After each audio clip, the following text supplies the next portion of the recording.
Eagles. Eagles.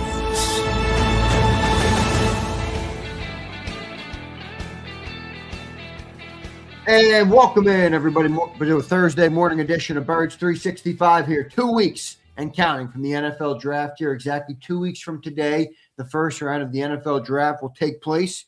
Approximately 2 weeks and 12 hours, as it's a night, obviously a night kickoff. Johnny Mack, how you doing on this Thursday morning, my friend?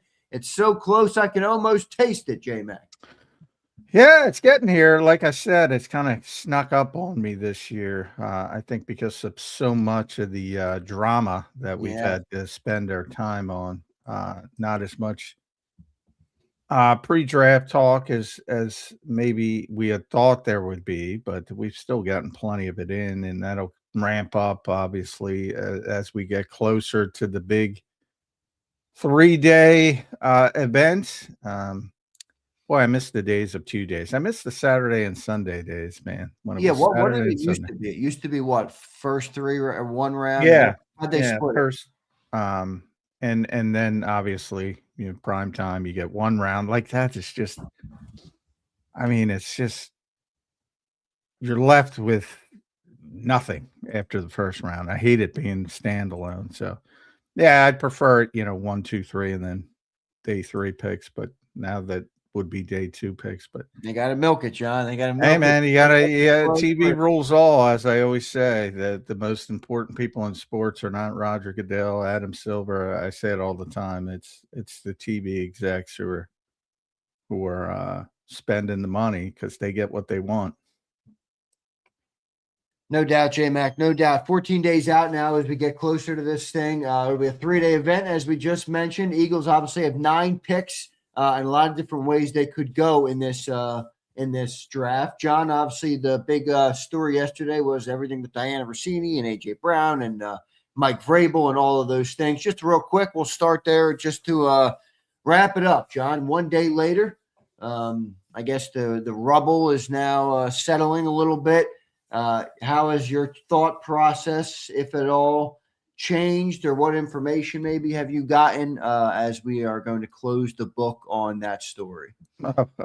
I wish we could. I doubt it's going to be closed. No, nothing. We talked about it pretty extensively yesterday. Predictably, it has gone down the untoward route, which what's going to happen. But as far as people reacting, I don't think it has much impact on A.J. Brown, and like people are trying, some people, not all, but some people are trying to make in Philadelphia. It's like I just don't understand the conspiracy theories from that level as far as she's trying to make it happen. And, you're giving her a lot of power. I'll say that. Howie Roseman doesn't have to do anything he doesn't want to do. So I think that perception of that from that angle is all wrong. And for the untoward stuff, hey, I hope you live a moral life. I'm not a big fan of the morality police. We were talking about the Hall of Fame the other day. I'm a pretty consistent guy. Like, yeah, but if somebody does something to break whatever ethics somebody might have, then professionally, look, it's unprofessional. I've said it pretty consistently. Yeah. But I'm saying the people going judging mistakes in personal lives, alleged mistakes, not even proven mistakes, but alleged. Look, most of these people have their own peccadillos, and they want to sit in judgment of others. I'm not defending it. I'm just saying, I've seen it time and time again with these morality police, and they tend to be among the worst of us. So I don't go down that route. I won't go down that route. Professionally, it's unprofessional. That's easy to say. Shouldn't be done. There should be a standard that's upheld. Well, I get it. I get where you're coming from. It certainly does sound like you can be in that camp here and there, but look, she's led the camp a lot of the ways here, John, on the A.J. Brown stuff. So I have no problem with fans calling out that behavior, and we will see. Can I ask what leading the camp means? She's had more reports and tweets and comments on shows about AJ Brown being traded to the Patriots or any other team than any other NFL reporter. Like, do we have statistics on that? Has somebody done the statistics on that? I went and looked at how many it's been. It's been an unreal amount. She was on the Patriots podcast in October saying to Patriots fans that to look out for it. Yeah. Nobody else was doing it then. Really? Yeah. Have we cross-checked that? Go ahead, cross-check it. Because I've seen a shitload of people talking about AJ Brown to the Patriots. A shitload of people. Now, I don't sit there and look at dates and timestamps and things like that, but I'm one of them. So I don't like I don't get the I don't get the angst of, look, I've said it for time when we talk about that everybody's out to get the Eagles. I don't get it. Nobody's saying she's out to get the Eagles. So what is the narrative then? The narrative is that if she's doing something with the head coach of the Patriots and she's directing the reporting or one of the lead reporters on that story, she has the ability to change the narrative, the perception, and even potentially the value of the player in the trade. And do things to create a narrative that would benefit the Patriots more than the Eagles. That's what's so messed up about the whole thing. She's not an unbiased reporter. She's removed her ability to be an unbiased reporter on the situation. Well, first of all, nobody's 1,000% objective, including myself. And I think I'm one of the most objective people on the planet. So that's number one. Number two, I see a lot of blatant Eagles fans who masquerade as media shooting down objectivity. I mean, what is that? Well, what do you mean shooting down objectivity? Like saying she's not objective. Well, first of all, John, sorry, she ruined that, not fans' opinions. She ruined the ability to be seen as objective. Well, look, how she got the information, it's legitimate to criticize if the allegations turn out to be true. Legitimate to unprofessional. That's not how you do it. Doesn't mean the information is wrong, which is everybody else in the NFL has found out. So, and then it comes to again, you're just trying to help the New England Patriots. Well, I mean, how can she help the New England Patriots? I'm interested to hear that. Well, I mean, I don't think she has Howie can just not go that route, but there's certainly things that she can do. Are you of the belief that reporters don't have the ability to sway public opinion or public narrative? Or in this case, I mean, how many times have you said everybody in the NFL thinks AJ Brown's getting traded? Do Diana Rossini's reports have nothing to do with that? No, she's part of the equation, but there's like literally dozens of reporters that are part of that equation. Yeah, but if you're cooped up or friends or having an untoward, I like that word you use, relationship with the head coach of the team you are projecting a player to get traded to. I'll be honest with you. If that's the case, she should be fired. Look, I won't soft shoe around that at all. If that's the way, if she's having an affair with the head coach of the New England Patriots, she should be fired. Not an affair, though. I mean, because I'm not accusing her of that. I don't know what. Well, then you got to fire Jay Glazer. Look, I don't agree with it either. You got to fire Jay Glazer. You got to fire Jordan Schultz. You got to fire all these guys. All these guys. Every single one of them. And maybe it's saying, like, if her body, but I'm saying if there's a personal relationship with the head coach of that team, Jay Glazer has a personal relationship with so many coaches and so many players. It's absurd. That's how he's made his career. I don't see Jordan Schultz.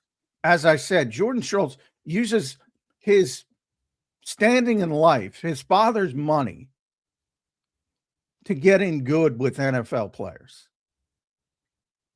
Do I like it? No, I don't like it. Should journalism be that way? No, it shouldn't be that way. And by the way, it's not that way because they're not journalists. They're information brokers. Hat tip to Mike Sealski. They're doing a different job.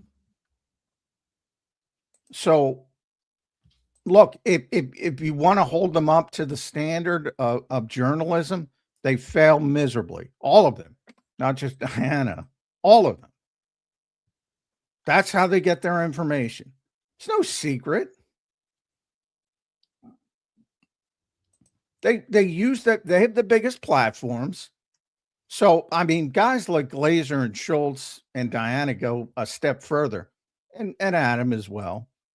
They have the biggest platforms, so agents funnel them the information. It's not like they're reporting. It's not like they're uncovering things. It's not like they're double sourcing. They're being texted, so-and-so signed so-and-so for this amount of money. It is being gifted to them because of the size of their platform, and the NFL is want that. That's a whole different conversation. Is that journalism? No, it's not. Is that the way it should be? No, it shouldn't be that way. But that's the real life. I'm just saying, if Mike Vrabel wants something that the Eagles have, and right now the Eagles don't want it, and he has a reporter in his camp that is now Nick has reporters in his camp. I'm just saying, John, that Nick doesn't have the lead. I haven't seen Nick in a hot tub with the lead reporter on them trying to trade for a player. I haven't seen them on you haven't seen them on in a hot tub. And hopefully, Jonathan Grenard. You saw him at Jay Glazer's party. Mugging coaches, John. Yeah. Yes. So you think of that party, which I do agree is, that party is freaking horrendous from a journalism perspective. It's worse than Diana and Mike Vrabel being 2 hours away in a hot tub together. Look, there's no difference, is what I'm saying. From I don't know. You're talking about morality. Like that, John. I do think there's a difference. Forget the morality part of it. When you're alone with somebody. Discussion. Jay Glazer works out. He's an MMA guy. Do you know how close he is to some of these guys? Do you know how close Baldy is to Lean? Different type of closeness, obviously. And again, I'm taking a morality out of it. What is the difference? I'm just saying, because she can do things to try and to lower the value of the player to make it easier for the Patriots to try and get the player. I don't get how you don't see that. She's smashed her ability You're giving her way too much power. Way too much power. Okay. Way too much power. You're trying to say she's manipulating. She has the ability to, absolutely. To help the New England Patriots and harm the Philadelphia Eagles. How many times do you come on this show and you or Jeff Kerr, you get mad about a public narrative? You get mad about fans being idiots because they read something or whatever. Yeah. I don't claim they have the power to change the NFL. My point is that perception matters. And Diana Rossini's perception. Well, I'll tell you what, it matters. The perception that she controls is more powerful than a fan narrative. I've heard the whole NFL world now. June 1st is the date. A.J. Brown to the Patriots. Well, all of the things that she has said are being permeated as truth. We've talked about them on the show as truthful reporting. At the very least, gray area. First of all, you can look at the contract. That June 1st has nothing to do with Diana Rossini. Anybody could look at the contract. Yeah, well, she is not the first person that talked about A.J. Brown's contract. Not even remotely. That I can say wholeheartedly. I mean, anybody can look at the contracts are filed by the NFLPA. If you're allowed to get access, if you get access, anybody can look at over the cap, Spotrac. Anybody can look at the contract. They spread it. They do it out. They go post June 1st, pre June 1st. Pretty fucking obvious to anybody who understands NFL contracts that it's easier to trade A.J. Brown after June 1st than before June 1st from a salary cap perspective. That has nothing to do with Diana Rossini. Now, of all the teams in the NFL, the one you could least manipulate, and I mention this all the time, and Howie doesn't like it, but I'm going to say it again, because of the power that he has and because of the understanding that his job is secure, there is nobody you can manipulate less in the National Football League, and I mean that literally from a general manager perspective, than Howie Roseman. Nobody. Maybe John Schneider, because he's coming off the Super Bowl. There's a couple guys. Les Snead is very entrenched. But there is nobody who has got more sound footing that doesn't have to be. Howie Roseman has so much more power because he understands how entrenched he is. That's why I talked about future first round picks are more valuable to the Eagles because he knows he's going to use them. The other GMs GMing for their job, they don't care about later picks because they don't even know if they're going to be able to use them. He's almost, I'm making up a word here, unmanipulatable. I'm making up words. You agree. I agree. He can tune it out. There's no doubt about that. But all right, that's fine. We have a difference of opinion on it. Fair enough. Good stuff, Johnny Mac. Good opening segment. I want to thank everybody for being here. Don't forget to hit that like button this morning. A Thursday edition, 2 weeks out, everybody. Exactly 14 days and 11 hours and 40 minutes, folks, until that opening round kicks off. We got one of the best in the business set to join us right now this morning. That's Devin Jackson. You can follow him on X at @RealD_Jackson. He joins us right now here from the Philadelphia Inquirer. Devin, good to see you, my friend. 2 weeks out from the big NFL draft. How you doing on this Thursday morning, my friend? Yeah, I'm doing great. Thanks for having me back on, guys. Always an exciting time. A few weeks out from the draft, and yeah, I'm ready to be there, and I'll be there on site, and looking forward to it. It's nice out to Pittsburgh, hanging out with the Yinzers out there. So say hello to them. But I'm glad to see it, Devin, because I can stop talking about other TMZ stuff, and we can talk about the NFL draft for a little bit. But I do want to focus on the positions that we all think the Eagles are most likely to go towards. And I think it starts at offensive line. But before that, I want to get to wide receiver because recently there's been some plugged in people who've kind of shifted and started thinking about the Eagles potentially taking a wide receiver at number 23 overall, or we all know how he might target somebody, move up. Even, a latest 30 visit, which kind of surprised me, Caleb Douglas from Texas Tech. It's, that's probably more of a day 3 guy. But I tend to look at themes when I look at 30 visits. And he's 6'3.5", big receiver. I see them looking at that. Is that the feel you get that they might be looking for that sort of X receiver? Yeah, it seems so. It feels like they've been super connected to that X type of receiver. Obviously, Caleb Douglas, like you mentioned, there have been some reports that they like Ted Hurst from Georgia State.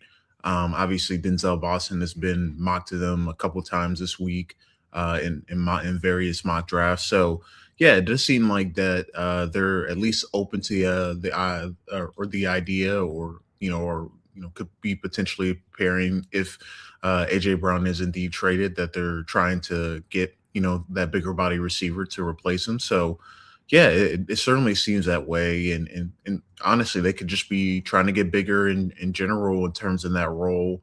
Whether AJ Brown's on the roster come the fall or not. You think about some other receivers that they've drafted recently. They're a little bit on the smaller side, with the exception of Johnny Wilson, but he was a day 3 receiver. But yeah, it certainly seems that way, and it certainly seems that they're certainly intrigued by the bigger body receiver. And I know they brought in like Omar Cooper Jr. as well for a 30 visit. He's not necessarily, I wouldn't call him a bigger receiver, but he's certainly not on the small side either. But yeah, it seems like they're certainly interested in receiver, regardless if AJ Brown is on the roster or not. Yeah. Do any of those guys really stick out to you, Devin, as round one talents? I mean, John and I have talked about this a lot, where the college football is just like they just, I mean, receivers come out of college football like this nowadays. And some people think the best value to be had on them is, rounds 2 and 3. Is there anybody in round one that really you think separates from the pack? Yeah, I mean, I like KC Concepcion from Texas A&M. I think he makes sense as a round one player, and honestly, I think he fits the Eagles regardless if AJ is on the roster or not. The speed, the ability to play slot and outside receiver, his ability to separate. I think the only thing you worry about a little bit is he did have a bit of a drop problem this year, but in terms of upgrading the position and the receiver room, you certainly make a lot of sense. He's one of my favorites in the class, and I really like him and what he brings from a skill set perspective. I like Jordan Tyson a lot. I know a lot of conversation has been had about, his pre-draft process, the injury history. He's working out for NFL teams. I think Adam Schefter reported this morning, next Friday, April 17th, he's going to do a workout for an NFL team. So I'm sure not only the Eagles will be in attendance, but a good portion of the teams selected in the first round. So I like Tyson. I think he's a 3-level separator to inside out ability as well. But again, you do worry he's missed games pretty much his entire career in college football, various injuries. And it certainly seems like there's a lot of discussion around him potentially being available maybe a little bit later in the first round, just depending on how teams feel about his medicals. But I really like him as a player, what he brings from, a skill set perspective, and just one of those players that you would categorize if he's falling down the board a little bit. That's the type of player that the Eagles are typically, I won't say enamored with, but interested in. And obviously we saw it with Jahad Campbell and what happened there last year. So this could be a similar situation. But yeah, I like Concepcion. I like Tyson. I think Omar Cooper too would make a lot of sense. Inside out ability as well. He played mostly slot at Indiana anyway. But I do think he has a skill set that can translate to outside receiver. But yeah, I would say those 3 guys, if you're looking for a first round receiver, would make the most sense to me. Where are you on Carnell Tate? Because I think he's the best receiver of the draft, but he ran a 4.53. So that's going to concern at least some NFL people. But, I'm of the belief that he's one of those guys. He can just play. You turn on the film and he's just good. Where are you on Carnell Tate and his ability, not ability, but the likelihood that he might fall a little bit to that point where Howie might, as you described, get a little bit itchy to try to move up? Yeah, I think Tate is, at least as it stands today, I think he's going to go inside the top 10. I would be surprised if he fell. Even if he fell out of the top 10, I'd be surprised if he gets past a team like the Rams. I just think with that type of skill set, regardless of what you think about the 40 time and the 10-yard split, I think in terms of what he's able to do, finishing at the catch point, finishing downfield, the route running ability, I think all those things combined, I'd be very surprised with teams like the Commanders, with the Titans. Teams that have young quarterbacks inside that top 10, I'll be very surprised if he makes it outside the top 10 and falls down the board a bit. Devin, talk to me about where they are. I'm looking at some of the positions that I think the Eagles would look to draft here in round 1 specifically. We'll get into some of the later rounds too, but we just mentioned wide receiver. I think there's actually more options there. Now, I've been of the camp of I didn't think they were going to take a round 1 wide receiver. So if we just go with that for a second, offensive line I think is a big one.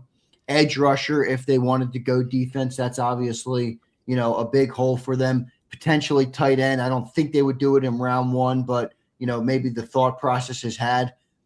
To me, it looks like at all those positions, especially offensive line, where I think is the most important, feels like they're not going to have their pick of the litter at 23. Like they're going to have, if they want a guy they're going to have to jump up and go and get him. That's what it feels like to me. What do you think about where they are and how it might, impact their draft plan? Yeah, it's going to be an interesting way to see it unfold because I think a lot of teams are going into it with you probably have to have maybe three or four guys in mind. And for a team like the Eagles, they kind of have to be prepared for everything. It could be a guy that they didn't expect to be there that ends up falling down the board. Like you talked about the edge rusher position. I think the most fascinating player from an edge perspective that could be available. Maybe he's available in the late teens, early 20s. Keldrick Folk from Auburn. He feels like a guy that, you know, people can't really pin where exactly he would go in the first round. He feels like a first round talent, but is a team going to take a swing on him?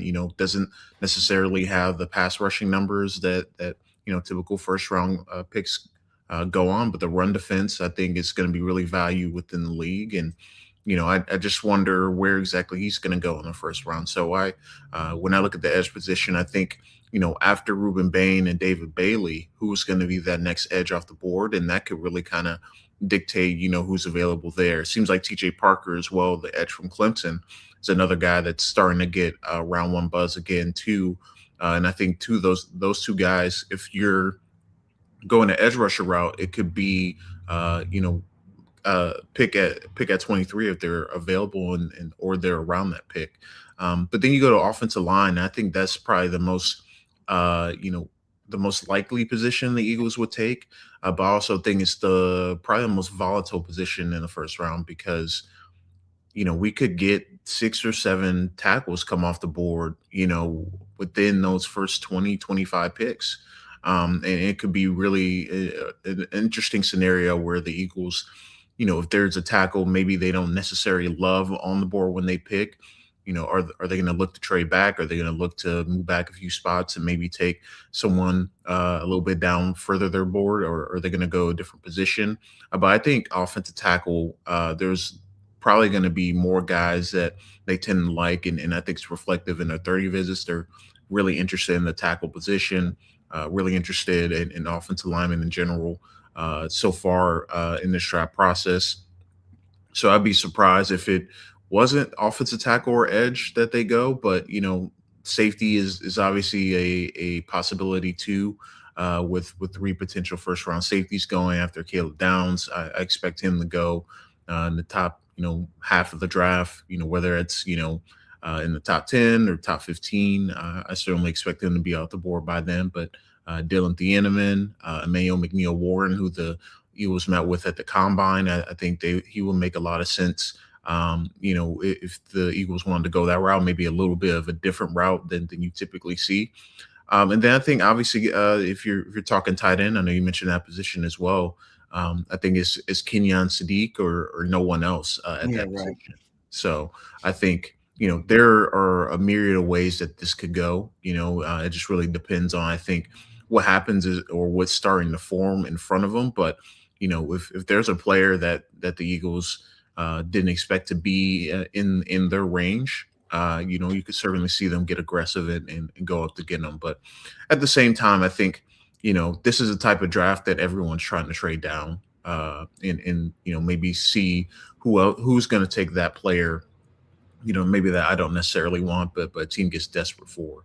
I think you're going to see, I'm not sure you're going to see as much aggression in terms of trade ups as you have seen in past years. But I think a lot of teams are going to be making calls to trade back and wait and see, kind of be put in that position, especially if they're players that they were really looking forward to targeting, end up going off the board earlier than they thought.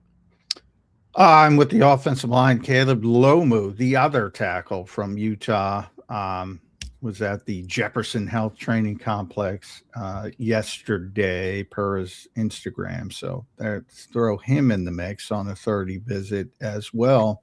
The interesting part about the offensive line, because I think you're right, Devin, obviously, and if you throw in the Penn State kid, you're talking about what, 1, 2, 3, 4, 5, 6, 7, 8 potential first round picks. 25% of the first round, in theory, could be offensive linemen. That's a lot. And the strange part is, I think we all knew who covered the Eagles for years, almost in any other position, because of Jeff Stoutland's impact on that group. You kind of knew what they were looking for. And now, not necessarily the same thing. Now, we've tried to pin Howie down. He said it would change a click, was his actual term. In theory, towards athleticism and movement skills. I talked to an executive this week who said, yeah, but they were so deep in the process, there might be a lag to that. In other words, it might change next year, but not as much this year. Any feeling for what style, what they like? Because I said it before, and I probably said it to you. I would have put Caden Proctor down at 23 in February and been done with it. I wouldn't have moved off that if Jeff Stoutland was still here. Now, I have no idea which way they're going, other than I think they're going offensive line, if I'm a betting man. Any feel from you of what you think they're looking at, because you've been at all the All-Star games and things like that, and you see who they're talking to? Any feel whatsoever? Yeah, I mean, I think Proctor is a unique one because he is still extremely athletic for a guy that's like 6'7", 350 pounds. I think that, the mantra for the Eagles is, guys that are unique. And I still feel like Caden Proctor, even if they're going to go more to an outside zone scheme or run a little bit more outside zone type of things, or run, run schemes from that family, I still think that Proctor will have the movement skills to be able to handle things like that. Is he going to be the most athletic guy in terms of that, in terms of the draft process? Is he going to be more athletic more athletic than a guy like Spencer Fano or Manuel Freeling? Probably not, but I certainly think the movement skills still will allow him to be able to do those things. And I think that's what kind of makes it unique, is that they haven't been shy about, showing interest in Caden Proctor. They met with him at the combine. I'm sure they met with him throughout the pre-draft process. Maybe no reported 30 visit yet, but maybe closer to the draft we figure that out. But I think there's still a top of the line look at athleticism. I still think that's among the things that they're looking for.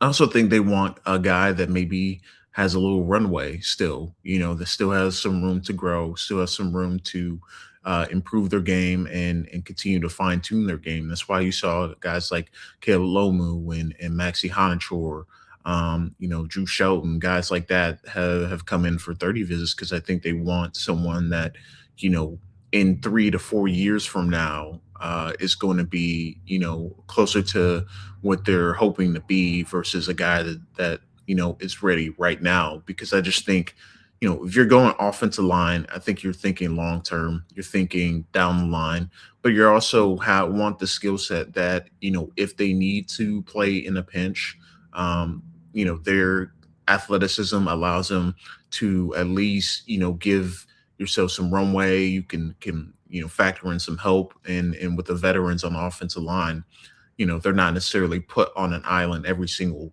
down. And that's specifically if they go tackle in the first round. Yeah.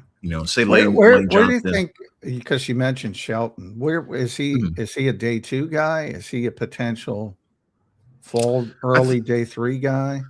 I think day 3 most likely. And I think he's a guy that, there is some potential positional flex there. I think you would probably like him to stay at tackle, but I know teams have talked to him about playing guard or playing center. So I know that he is kind of one of those guys that could potentially move in the interior.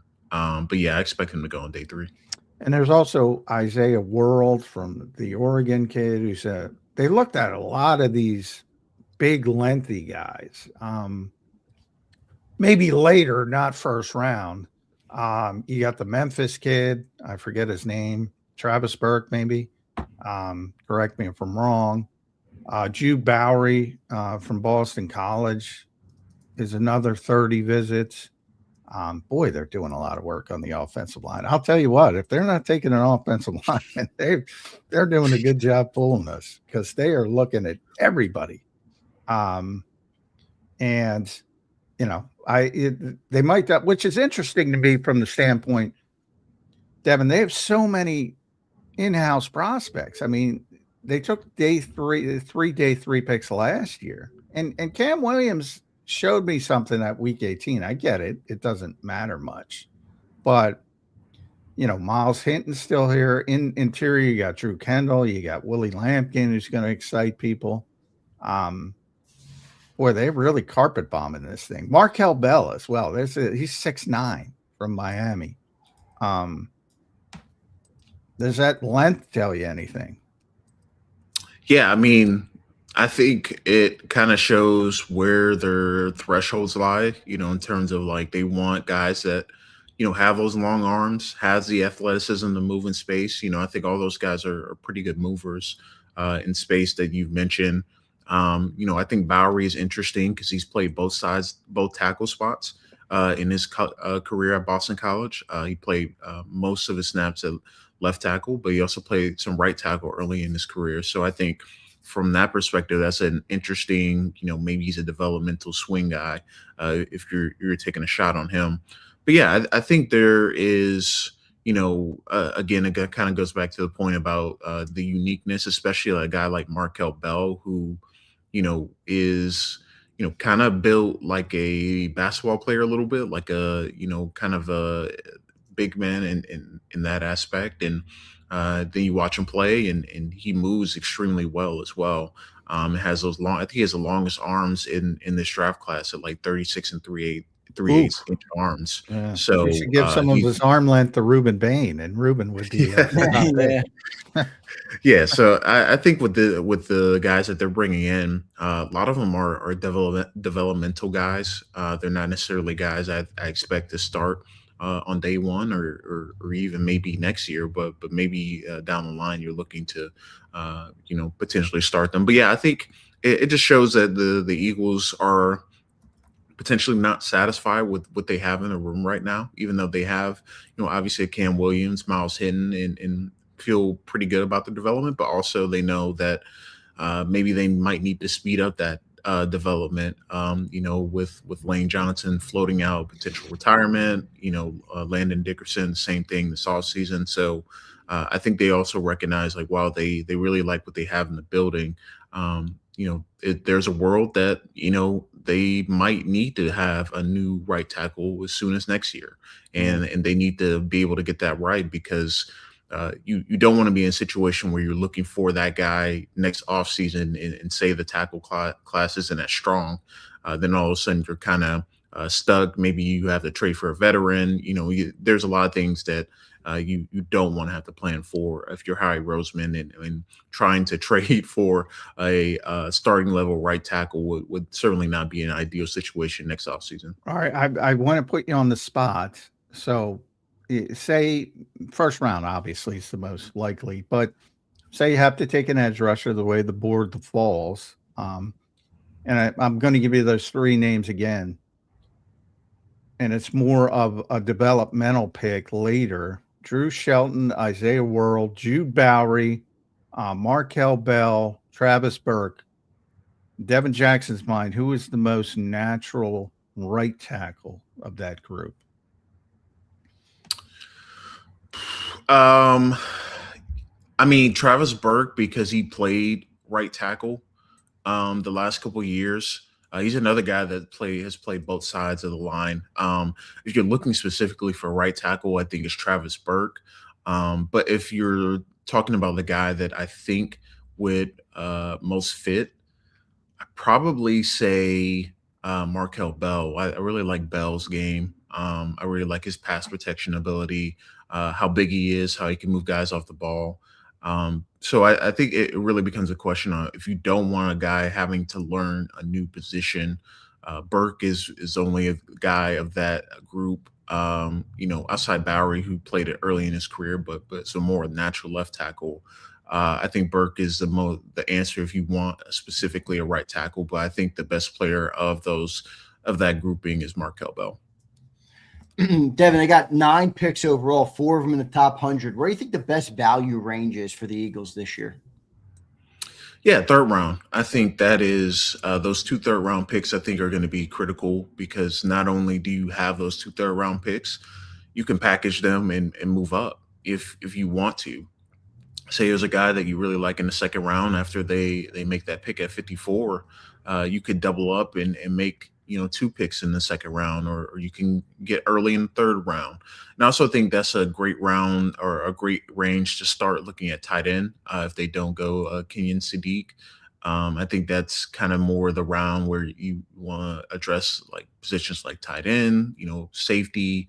Maybe if you're still looking at receiver, I think that's a great round to start looking at receiver if you want kind of that X receiver or slot receiver. I think that those are the kind of the second tier of those type of receivers in that range. And that's where things start to get interesting because I think then becomes less about where those guys are necessarily ranked on the consensus board, but guys that you just want in your building and feel like has starter level traits. And I feel like that's where they teams start to sway from where people expect these players to go. Maybe there's a guy that you're expecting to go 4th or 5th round. They end up going a little bit earlier than you expected. But yeah, I think the third round is the round I'm most excited about because one, the Eagles have 2 third round picks, but 2, that's where I think the range starts the next tier of tight end. I think after Kenyon Sadiq, and then I kind of feel like Eli Stowers from Vanderbilt is probably going to go in the second round. I think the next crop of tight ends, guys like Max Clare, Sam Roush, players like that. I think that's when you start to get in a discussion for them. And that's where I think the Eagles could potentially target a tight end if they're looking for a tight end, another pass catcher. Maybe if they haven't gone edge rusher yet, they could do so. Safety. I think those are the 4 positions I think strongest in that range. Where do you think Oscar Delp's going to go? A lot of hype, a lot of late hype for him that he could be potentially day 2. Or do you think he could slip into early day 3? Yeah, I think that's the range, probably mid third round to early 4th. I think that's where you probably feel most comfortable taking him, just because I think while there's a lot upside potential with him, especially in the receiving game, the lack of production I think is might scare some teams off, and obviously he had the hairline fracture in his foot that kept him out of the combine, but he's obviously he went through the pro day workout and looked pretty good doing so. But yeah, I think Delp is certainly a player that the Eagles will be interested in and I think should take a long look at. But yeah, I think in that third round is probably the earliest that I would take him, and I certainly expect him to go somewhere between the third and early 4th. How much does it complicate? You said you think a lot of teams are going to be trying to trade down. How much does that complicate the board, Devin, when you have a draft like that, where it feels like everybody outside maybe the top, 12 wants to trade down, and maybe even some of the guys up there? How much does that complicate the board for a general manager in your eyes? Yeah, I think it makes it a little bit harder because if you want to trade down, you have to have someone that wants to do trade up. And you also think about there's multiple teams in the first round that have picks inside the top 20. Like the Cowboys have 2 picks inside the top 20. The Jets have 2 picks inside the top 20. So they're especially, I think those 2 teams are not going to be as aggressive, in my opinion, to move up. And to just let the board fall like it may. Chiefs also have 2 picks in the first round as well, and they could be a team that is a good trading partner if you want to trade down. Obviously, the Browns have 2 first round picks as well, and I think at 6 they're trying to trade back desperately inside that top 10. But yeah, I think it complicates it because who is going to be willing to maybe take those questionable players that, teams like, but, do you feel comfortable taking them inside the top 10, the top 15? That's where I think the Jordan Tyson, conversation gets interesting, because I think he feels like he should be a top 10 pick in this class, but, is someone going to be comfortable taking him with those medicals? Same with Jamar McCoy, the defensive back from Tennessee. I think those two guys, probably of all the picks that you could make in the first round, have the most concerns about their long-term injury and long-term health. And I think that can complicate things because those teams inside the top 15, top 20, there's a lot of cornerback needy teams in that range. And you think about a team like the Vikings who don't have a ton of picks. At pick 18, they're picking 18, but they don't have a ton of draft picks. Could they want to trade back? And I feel like that'll be a natural trading partner if the Eagles want to move up. So I think that, each team is kind of a case by case situation, but I think in a draft where, maybe the talent starts to fall off a bit after, the top 15 or 20 picks, you don't want to move too much down if you're in that range, but also you understand that for those teams that don't have a lot of picks in this draft and the depth of it is in day 2 and early day 3, you want to be able to build out your roster and not just thinking about the first round pick.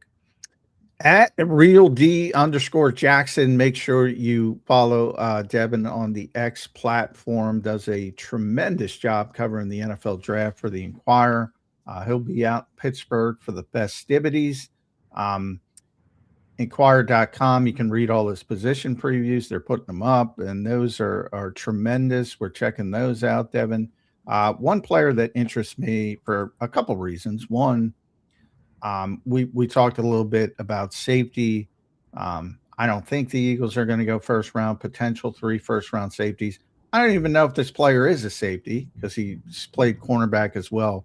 But I do know Vic Fangio loves slot safety versatility. Guys, he calls it a mirrored position at times in his defense. Traden Stukes from Arizona.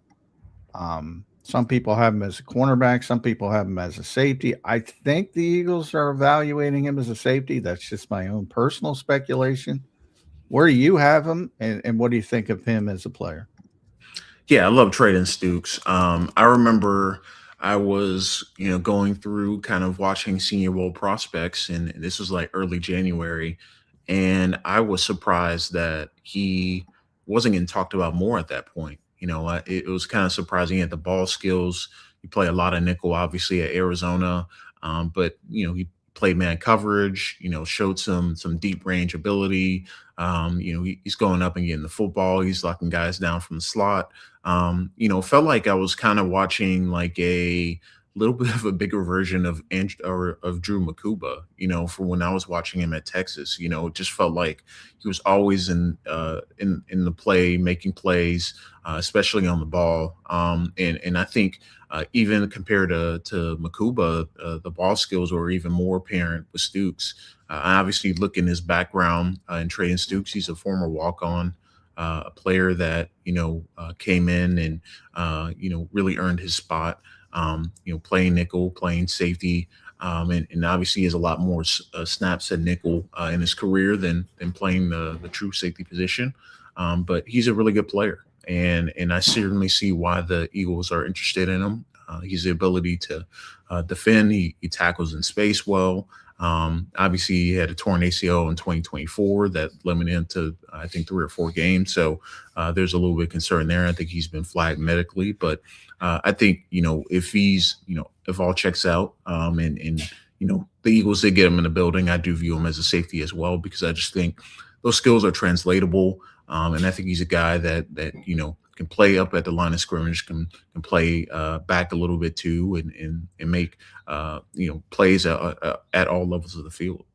That's Devin Jackson from Philadelphia Inquirer. John, real quick, did you want to get that question in? You floated earlier in the week about the amount of first-round picks. I've been waiting for you to. Yeah, I bet. Yeah, he kind of alluded to it, 15 to 20. But every year I always talk to guys and they say there's 20 real first-round picks that have real first-round grades and kind of falls off.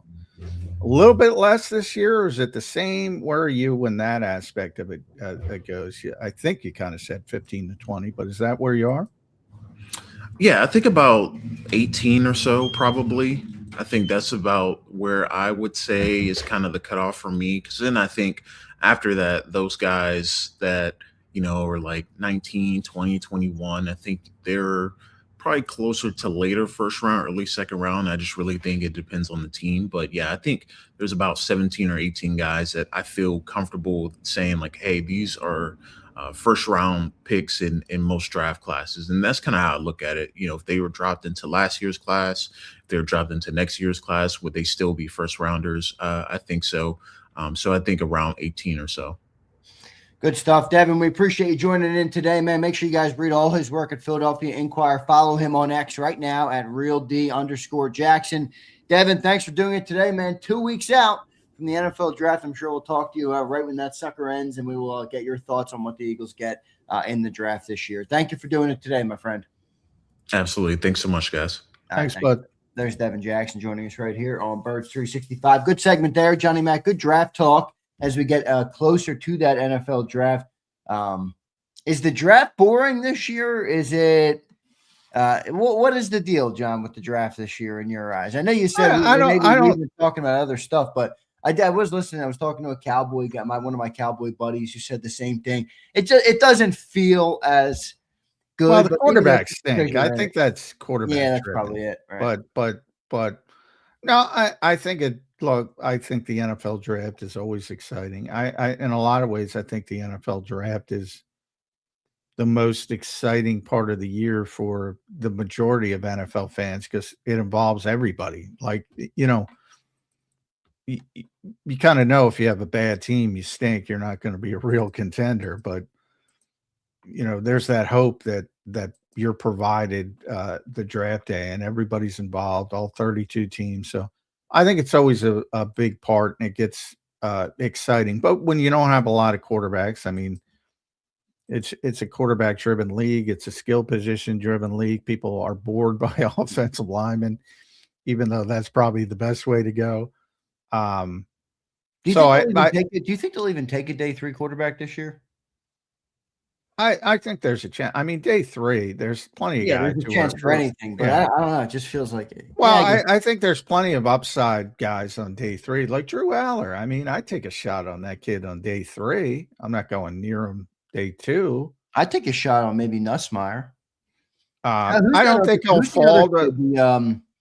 Is it the North Dakota State dude? He's the left-hander, Cole Pete. Lefty. I'm not a big fan of it. You don't like lefties? No, I just feel like you're fighting an uphill battle. It's already an uphill battle to be a successful NFL. I'll tell you what. I hope they draft Diego Pavia. I love Diego Pavia. I love him. Now you have like a weird love affair with Diego. Well, because I he's got so much confidence, so much. Look, to turn Vanderbilt into what he turned Vanderbilt in. I agree with that. Now, I don't think he's going to be a good NFL player, but he's just not big enough, and he's 5'10", but man, it's rare to have somebody with so much confidence and backs it up. And he thinks he's going to win every time he hits the field. I think he'd just be an interesting person to cover. So from that standpoint, you're probably talking about a 7th round pick, maybe even a priority free agent because of the size limitations. But over like day 3, there's plenty of quarterbacks to look at and say, well, this guy's a good developmental prospect. I mean, the kid from Arkansas, as far as physical skills, just physical gifts.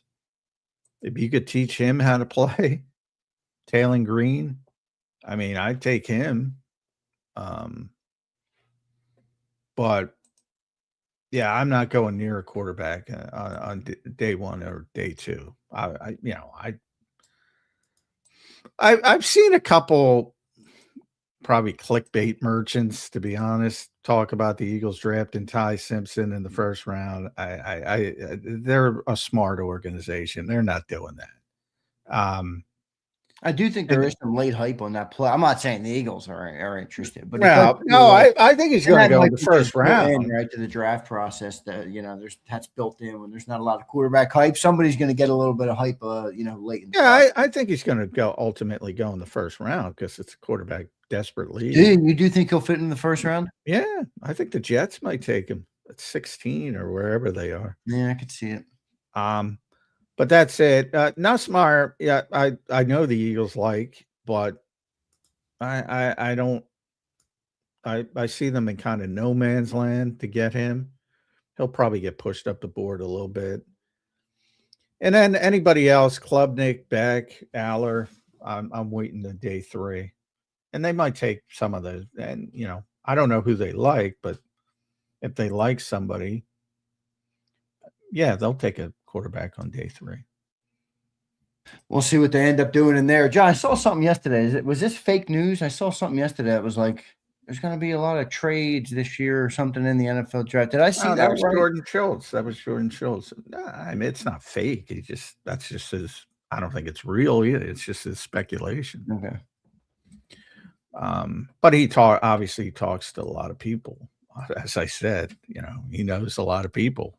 But if everybody wants to trade down, it doesn't make it easy to trade down. If everybody's heading in one direction, you gotta have a dance partner that wants to move up. So, and that's pretty deep. I didn't think Devin would go to 18. He went to 18.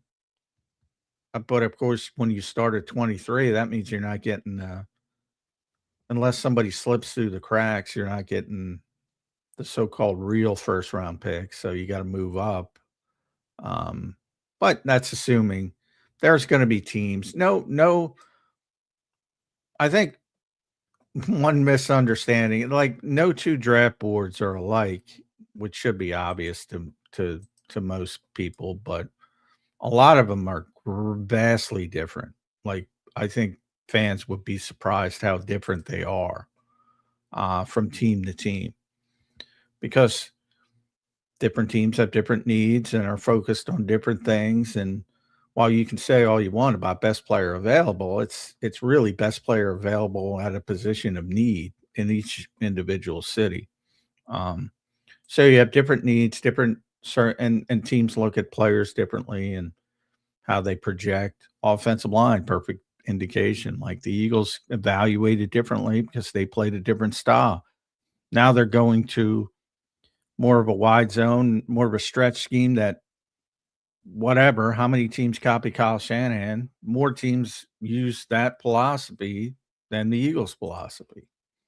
So if they're going to go that route, they're swimming in a more crowded pool, so to speak. What's one Eagle move in this draft or a player they could draft that would really shock you, John? Really shock me? Akeem Messidor. That would shock me. Because of his age. But they're dead. I don't think they're taking an edge rusher at 23 because I just don't see that player. Now, could they move up and get one? Yeah, but I don't see them taking one at 23. Because Keldrick Falk, man, the more I look at him, I think he's a defensive tackle. And he's certainly not a top-tier edge rusher. He's a good run defender. He's a good all-around player. More of a Brandon Graham type, I would say, that, he's not going to be the 15-sack guy, but he's going to be a 3-down player who can move inside, play outside. But I just don't think he's a home run pass rusher. And he probably won't even be there at 23 anyway. But I don't think he's the guy. Bailey, Reese, Bain are going to be off the board. So then you're down to Messidor, Parker, Falk, and Howell. And Messidor's too old. Falk, I is not a natural pass rusher. Now the one guy is Howell, but boy, that's a raw guy you're betting a lot on. And I think they need somebody to play like right away. Like he might have a big upside as a pass rusher, but I don't think it's going to be right away. So I don't see them taking an edge rusher. Me neither, but I do wonder if a guy like Mesidor does get to 23. I know that's the name you I said. hope they do take him, because then we'd have a lot to talk about, because that would shock me. The only reason I could see him doing it is if they felt like this was the window to capitalize, and maybe Howie doesn't think like that, John. There is a line of thinking. Now, you mentioned the Spike Eskin. Did you mention that yesterday? Yeah, you did. Yeah, Right? Spike Eskin conspiracy. And the only the one part of that I thought was true is that Howie's done his best work, when he gets cheap on successful rookie contracts. And so maybe he doesn't even feel like this is the opportunity to really push, John. I don't know if he feels like that, but I guess it would be fair to wonder that at this point. Well, I mean, think about it. It's hard to do much better than he did in terms of the draft, when he accumulated and built the roster he did the last 3 years. And that's what I think might be haunting him at night. Not haunting him, but you know what I mean? Like, how am I, if we're paying, Jalen Hurts $55 to $60 million, and we got eventually we're going to have more people paid. Like, if we weren't able to get the success that we wanted with the moves that I made, basically hitting on almost every, top draft pick, what more am I going to have to do? Like, it almost feels like his way out might be, well, if I don't here's where contract, we're going to continue to struggle. And I want the people who think I hate Jalen Hurts, I want them to turn up the volume to get ready for this. I don't disagree with what you're saying. Like, I think they think their offense has this magical talent, and I don't agree. I don't agree. I just don't agree. Maybe at the height of the group, but I think it's a bunch of descending players, as I said, some from a health standpoint, some from just an age standpoint. Do you think there's any recency bias there? And not that I don't agree with you, but just from a sense of when they assembled much of that roster, you did also say this is one of the best rosters. Like, I feel like most people thought. Oh, I think it was at one time, but I think the league moves quickly. Yeah, you're right about that. There's no doubt. I think they're assuming it's still, and it still is one of the best. But, at one time when they made this the highest paid offense and all that bullshit, they were top tier. They were all top tier players.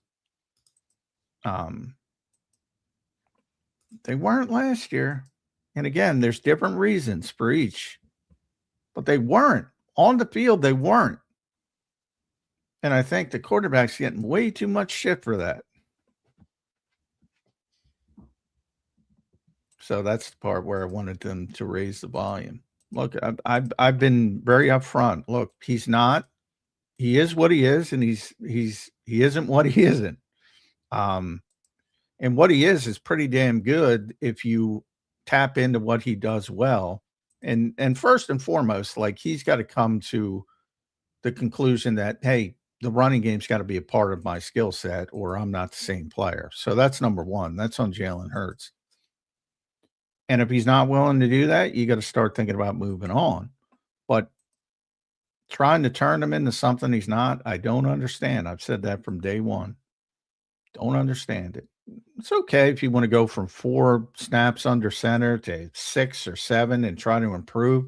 That's fine. But to go full bore Kyle Shanahan, come on. And I still don't believe they're going to do that, because it makes no sense. And I think Sean Mannion will get here and come to the same conclusion, to be honest, because he knows how to play quarterback. So, well, but that's to be determined. But yeah, I mean, and to your point of, do I think Howie believes that way? No, because he said we need to start repopulating this offense. So he knows.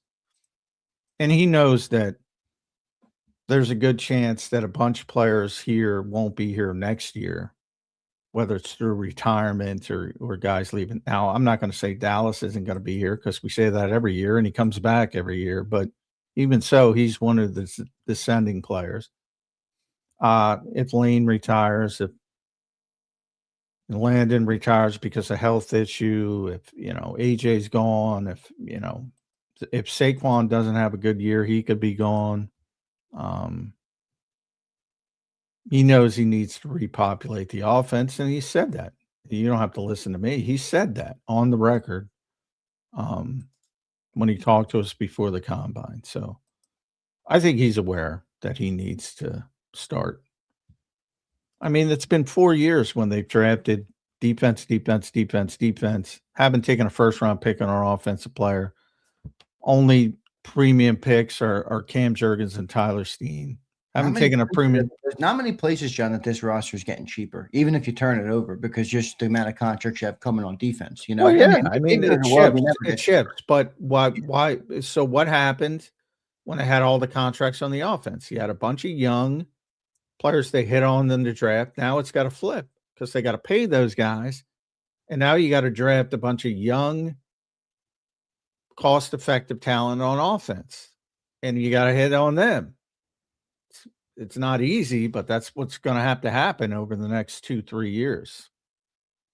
Going to be interesting, John. They are in an interesting spot here, this Philadelphia Eagles team. It feels like they can prop that window back open and make another run, and it also feels like, if it doesn't work out, the ground could fall out from under them. I don't think it'll get to that point, but I am interested to see what happens with it and how he kind of handles this part, because this is it's going to be an interesting transition period, I think, in the next 12 to 24 months for this Eagles team. Yeah, definitely. I mean, we're coming to the end of this offense's time together. There's certainly, again, maybe not all of those names I mentioned, but some of those names are going to be gone really after this season. And if you talk about 2 years, you might be talking about it, half your offense being different, at least.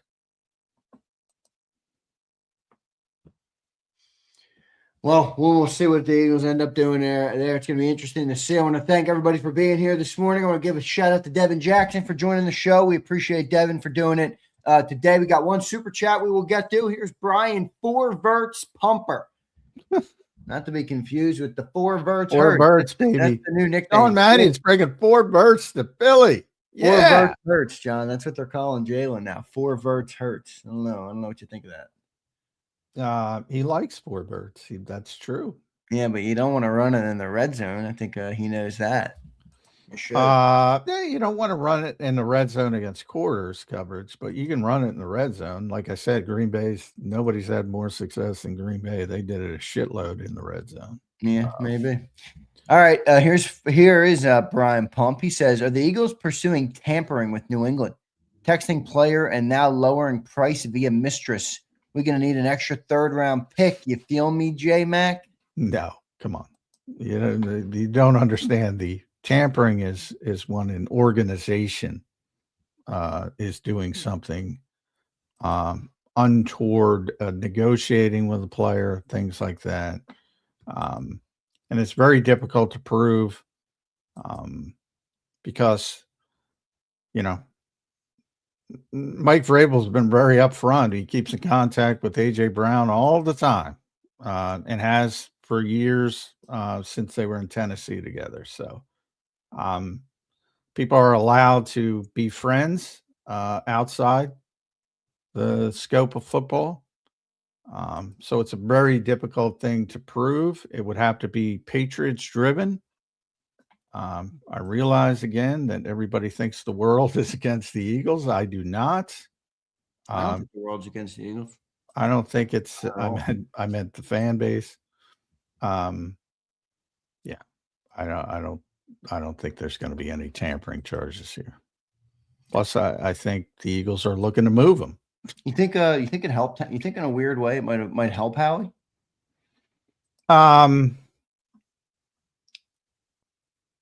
No. I mean, if he got what he could get, he'd already be gone. Number one, because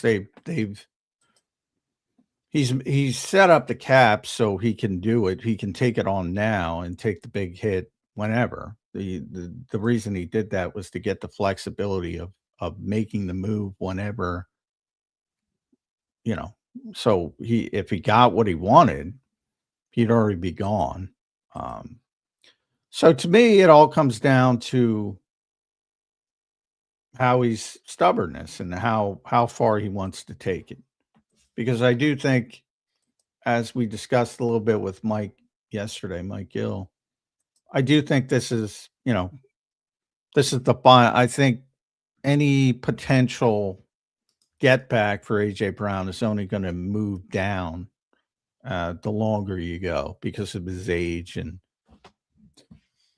the concerns over the knee and all that kind of stuff. So, I think this window, and by this window I mean up until the trade deadline in season, that's as far as I think he can take the stubbornness.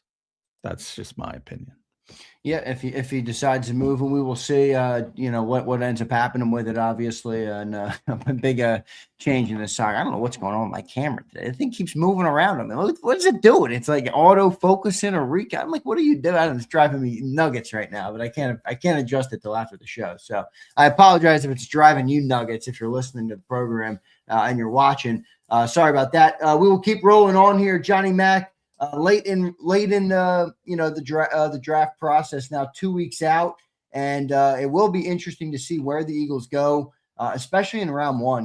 We've talked about so many different positions there, and I do think that maybe the late push here for wide receivers is a potential. But I'm just in your camp, John. Like, I think you're getting better value in rounds 2 and 3. I'd rather take Chris Bell at the end of round 2, or round 3 than Jordan. Well, I definitely rather have, but I don't have the medicals. That's a big part of it. So you got to make sure Chris Bell is healthy. If he's healthy, that to me is a first round talent. Like if you're talking about Denzel Boston or Chris Bell, Denzel Boston at 23 or Chris Bell at 54. Like I'd rather go Chris Bell at 54 if he's healthy, but he might not be healthy, and that might all be. That's the kind of stuff that none of us have the ability to get, and that'll be up to the Eagles medical staff. I have been looking at a shitload of big receivers, even as I said, potential day 3 guys. They're looking at big receivers. I like Concepcion. He's obviously not a big receiver. I like him though. I liked him early in the process. I know Devin just mentioned. I haven't heard an inkling about the Eagles having their interest. Me neither. Yeah. So I like him as a player, but I've been, there's real interest in Omar Cooper Jr. That is real. Obviously, if Tate does, and Devin's right, the Rams he's probably not getting by the Rams. But if he gets by the Rams, then they might go up to try and get him. Because that to me is the one guy who, I'll take that guy. Wait, what was the name? Sorry, I missed. I was reading. Carnell Tate. Oh, Carnell Tate. Yeah, he can play. Yeah, he can play. And Devin mentioned that. Yeah, the Rams, who are at, what are the Rams? 13, I think. They're the presumption is the floor for him.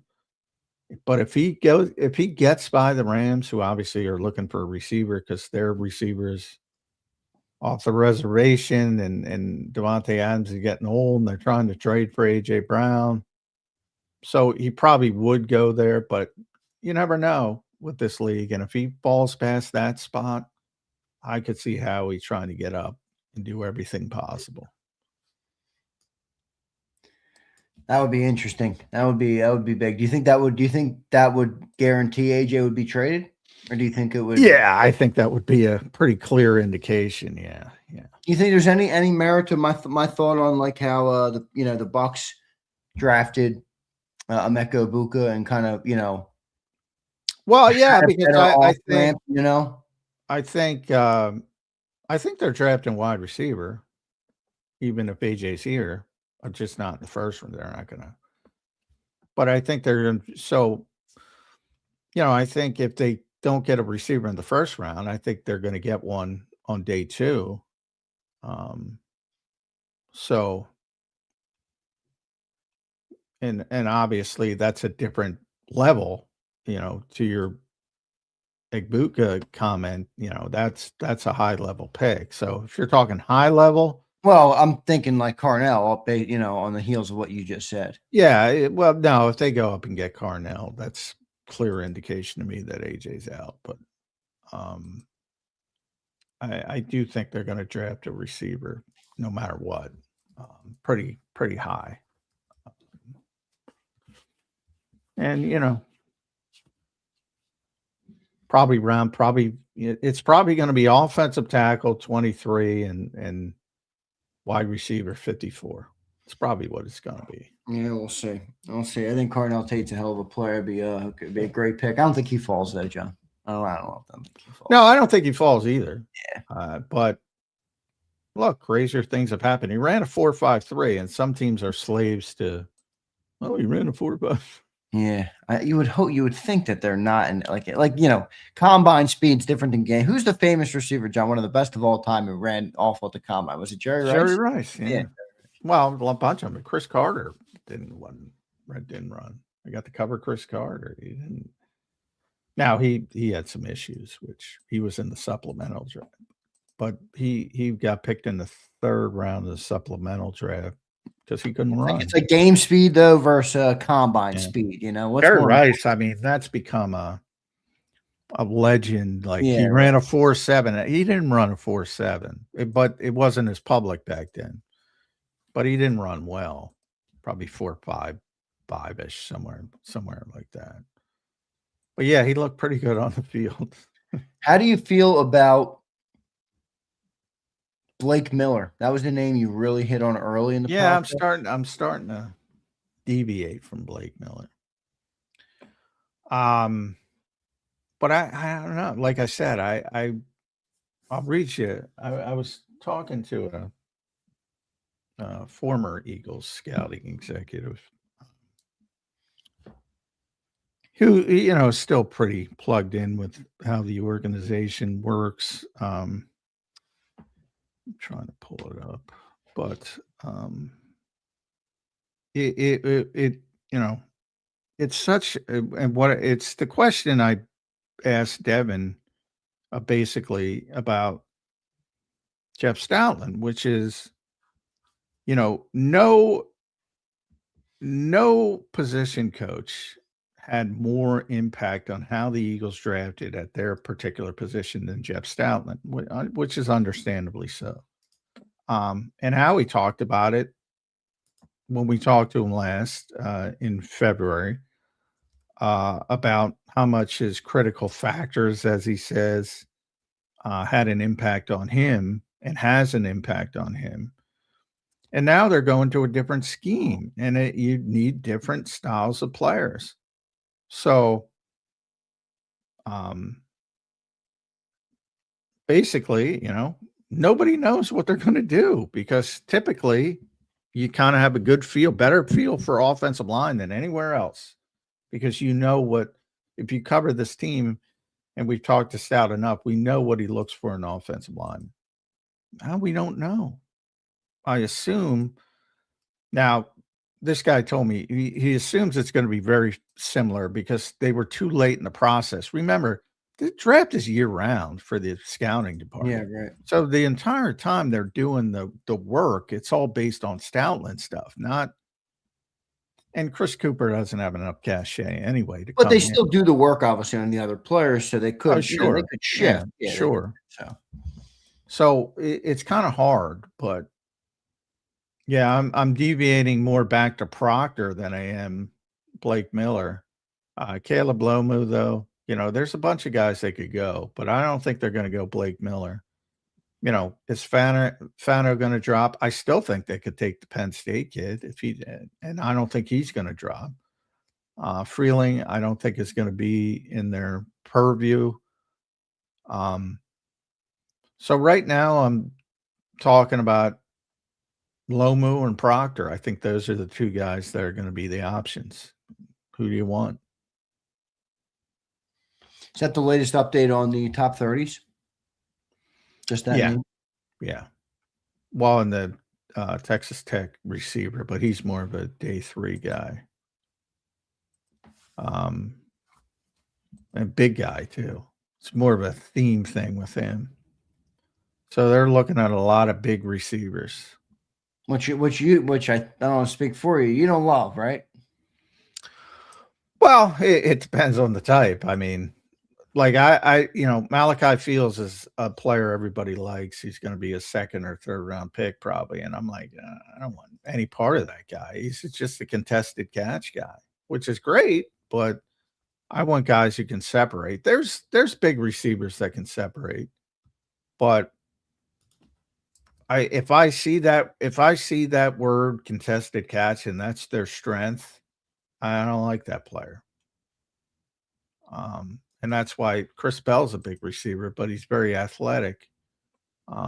Again, coming off the ACL, so I'm very comfortable saying if Chris Bell didn't tear his ACL, he'd be a 1st round pick. So I think there's some value there, as long as the knee's okay.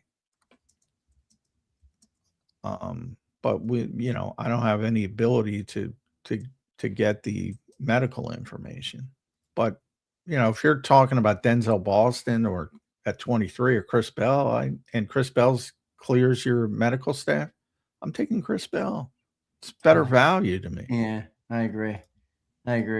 Which always makes things tough and complicated, but I completely agree for sure. And of course you can't project it that way and say, well, we'll just wait to 54 and get Chris Bell because he might go at 42, and you don't get either. So it's not just as easy as snapping your fingers. But there's enough receivers in the 2nd round to where How about Ted Hurst? People keep talking about Ted Hurst. Yeah, he's another big receiver. And he's more athletic. Like he's not just a contested catch guy. I wouldn't to me, he's a 3rd round guy, and I'd want to have a receiver in my pocket at 54. But yeah, he's possible if the board doesn't fall. He's somebody they're interested in. He's almost 6'4". He's fast, and he can, he's a contested catch guy because he's 6'4", but he's also somebody who can get open. So that's the key to me. Also, you have to be worried about, level of competition at Georgia State. So that you have to factor in. But he'd be more of a 3rd round guy for me.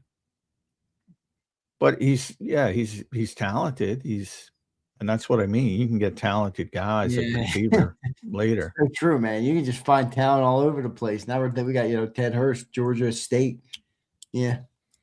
I wouldn't go wide receiver round 1, John. No, either would I. Unless I'm going up to get Carnell Tate, unless he falls. Yeah, but even then, dude, like now you're talking about, think about it. Now you're talking about coupling a pick to move up. Yeah, well, I would do. You know what I mean? Like, is that work? Like, again, I'm not saying Carnell Tate's not a great player, but is that the best use of resources? I don't know if it is. I mean, yeah, you got to get up. You got to give up stuff to get good stuff, and I think he's one of the best players in the draft. So, I mean, it's very unlikely scenario. Who'd you rather trade up for, Carnell Tate, or your pick of the litter on the offensive line that you think will be there at that 10 or 9 or 12 or wherever you Carnell Tate. Carnell Tate. Because all the offensive linemen are. There's some questions on the offensive line. Like I don't have any questions about Carnell Tate. Other people do. I don't. It runs a runs a 4.3. Blah blah blah. Now, the guy I have no questions on is the kid from Penn State. I take him, but I'm not trading up to 14 to get him. I trade up to 14 to get Carnell Tate if I could. And he might be the only player. And it's very unlikely that he's going to fall to that spot. But I just said, if it in the unlikely scenario it happens. You think there's any bust potential with Carnell Tate? No, I don't. That's why I trade up for him. Right. No, I don't. I think, there's very few players in this draft that I'm confident. Most of them are from Ohio State. Ohio State, man, they've really done. They've been. I mean, the players I'm really confident in that are going to be really good players are Jeremiah Love, Caleb Downs. Those are 1, 2. Arvell Reese, Sonny Styles, Carnell Tate. It's all Ohio State people. And Spencer Fanu is going to be really good, probably though inside, not outside. Vega Owane from Penn State. He's my safest pick in the draft, complete safe pick. You think that'd be a good pick for the Birds? Oh, I think it'd be a great pick. Great pick. And I'm not a Penn State sycophant. He's just good. Yeah, correct. And that's it. That is literally it. Everybody else I got questions on.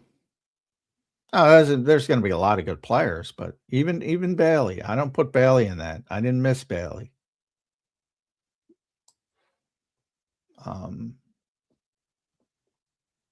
So how many names did I give you? That's 1, 2, 3, 4, 5, 6,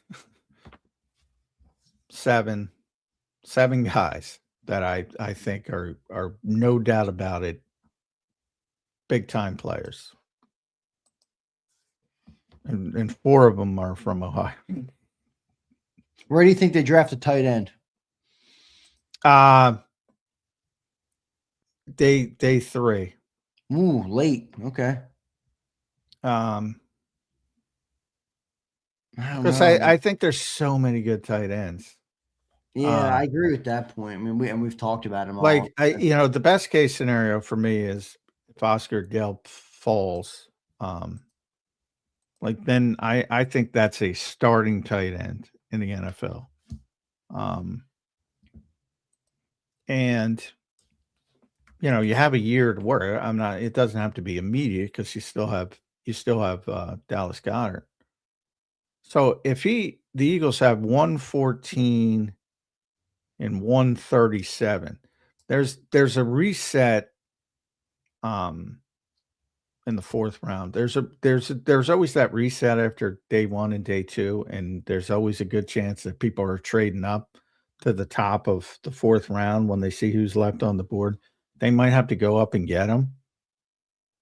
But if he falls out at day 2, I'm going up to get him early in the 4th round. I just think he's going to be a really good player. And then, but even if they get Dallin Bentley or Eli Raridan or Sam Roush in the 4th round, I'd be happy. That's why I say 4th round. Like, I prefer Max Clare, but you're going to have to do something in the 3rd round to get him. And Eli Stowers, I don't even think he's a tight end. I think he's a big receiver. Tremendously gifted, but I think they're looking for a different style. So if I can get one of those 3 guys, Delp number 1, and then the consulate 4 guys really. Delp is number 1, and then Bentley, Raridan, or Roush, I think you're fine.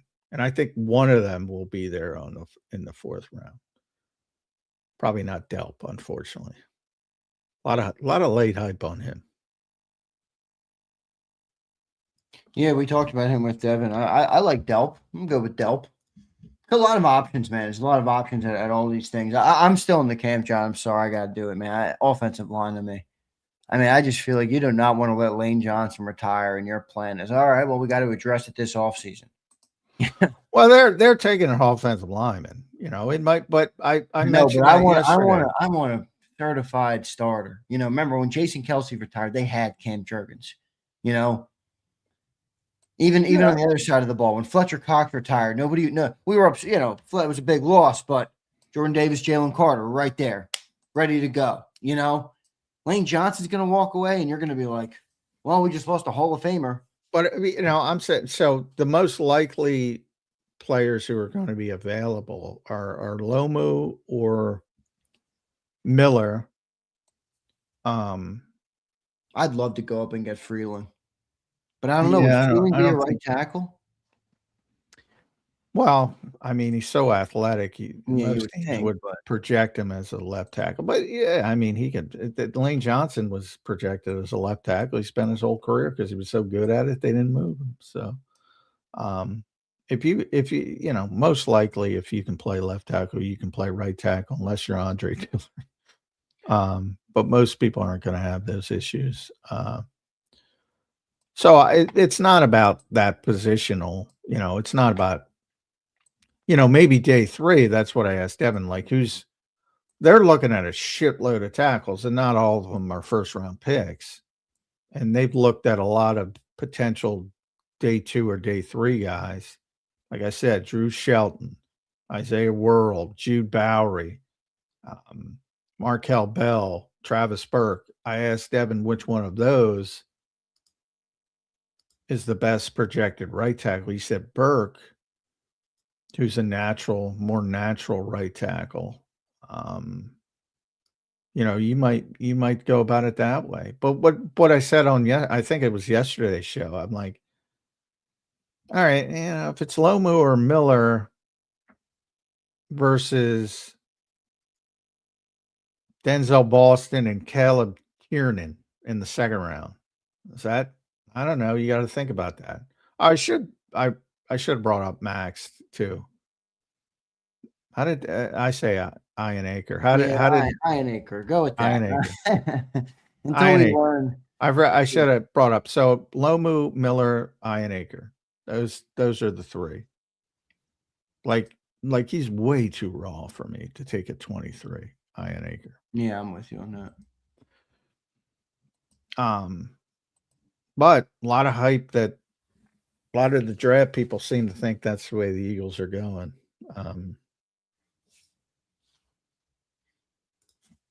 That I would rather, in that instance, I'd rather go receiver and then get somebody like Caleb Tiernan in the second round, offensive tackle from Northwestern.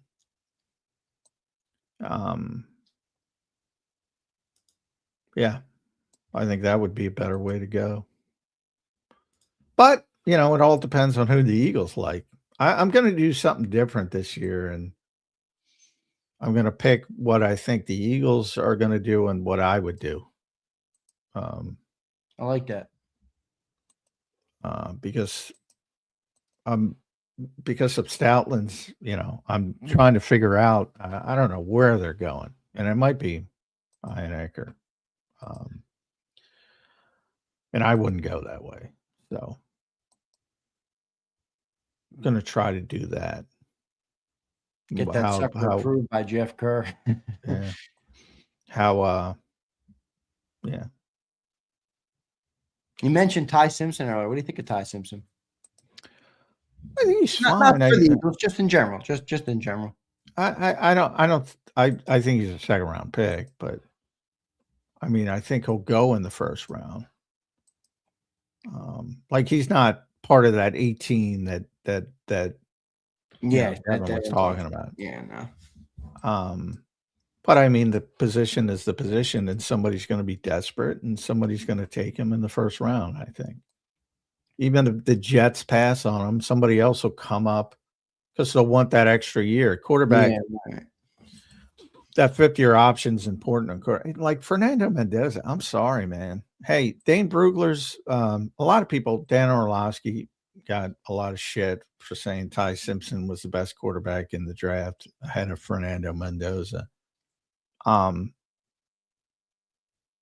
which I don't agree with, but I do not think Fernando Mendoza is a legitimate top 10 pick, never mind number 1 overall. I think he's more like 20th in this class at best. And I know Dane called him a mid-level NFL starter as his upside. Called him Bernie Kosar with more mobility, which I disagree with Dane because Bernie was pretty fucking good. He was better than average. But you know, I'm older. I remember Bernie. Yeah, this is not a good quarterback draft. No. I agree with that, obviously. Eagles are in an interesting spot. So that to me means get back to the trenches, get back to what made this team a great roster to begin with. And that's where I would start. Again, I don't profess to be right or know it all. So it's just my opinion. But if I were the Eagles, don't fall for it. Don't fall for the skill position, guys. Don't fall for the sexy picks. Oh, people want the skill position. No, they want the skill don't do position. it. We need offensive lineman. I wouldn't even be mad if they took a defensive lineman. Trenches. What if they go quarterback, man. Wide receiver? Well, what if they go? We had somebody on the afternoon show who said that he could see the Eagles going completely, different than what people think and go like receiver, tight end, first couple rounds. Well, I could definitely see them going receiver. There's no, yeah. I mean, there's like tight end's very deep, but there's not top tier tight end talent past Sadiq. So they're not taking Sadiq in the first round. That would shock me. You talked about what would shock me. That would shock me. That would really shock me. And nobody else is worthy of going in the first round. So then you're talking about the second round, and really the only one worthy of going in the second round is Stowers, and that would shock me as well because they're not. I think they're looking for a different style of tight end. Like, I think it was Ian Rappaport who reported that a lot of teams are looking at him as a receiver, not even looking at him as a tight end. I could see that. You've been on that for a while. Remember, I said I loved him a while ago. You're like, dude, he's a good player, but like he is literally a receiver. Yeah, he can't run. Yeah. So yeah, I can't see that happening. Now I've seen recent mocks with Delp going in the second round. Like the league really likes him. But I like this, John. I like Bob Brown right here. First 4 picks: O-line, wide receiver, O-line, tight end. Like I'd sign up for that right now. I'd sign up for that. Well, I think he's got a good shot of O-line, wide receiver, but not doubling down on O-line that early. Maybe they'll double down in day 3. They have so many. What would you replace it with? An edge? Yeah, you got to get an edge. You got to get one defensive player. I'd go edge. Could be safety. That first 4. O-line, wide receiver, edge, tight end. Yeah, I may be. And by the way, I may be shifting towards O-line, wide receiver, edge, safety, and getting the tight end in the 4th round just because there's so many fucking tight ends. Yeah, that's what the chat says. He just said safety. They're going with safety. Yeah, and safety Stukes in that late 3rd round.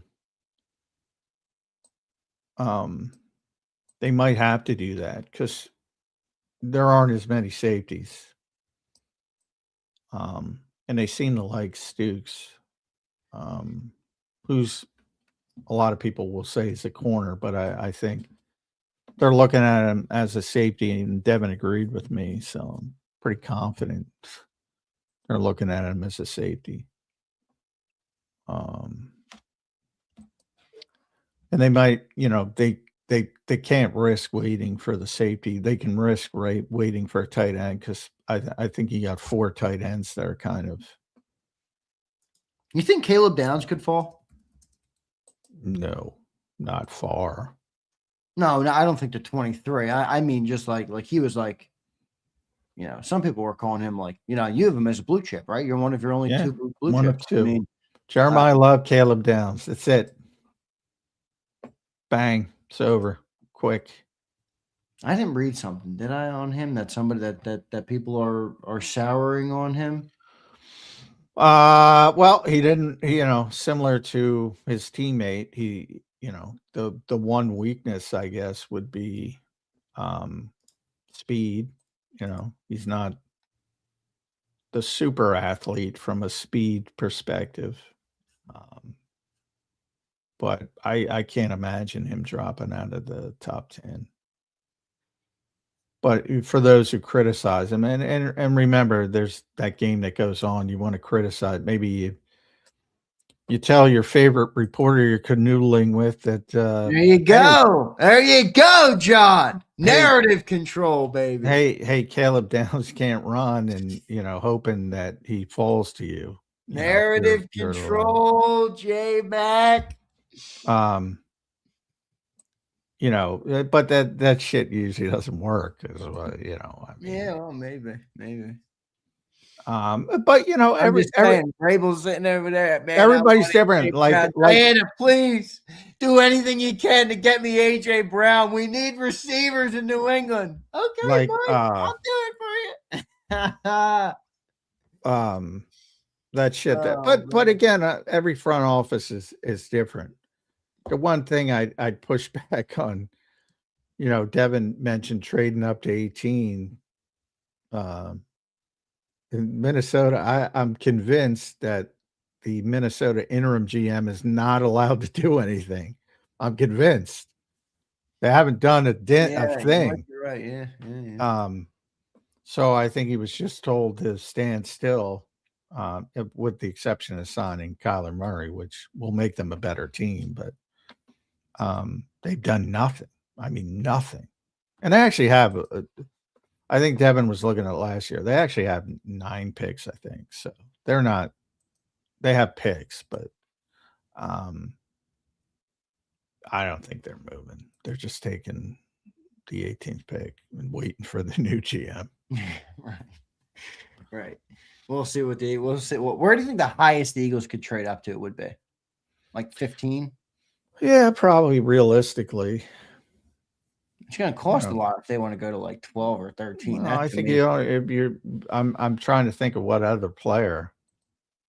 If they wanted to go the offensive line, whatever one they like. Oh, Monroe, Freeling, whoever the case. Well, if you like, I don't necessarily see.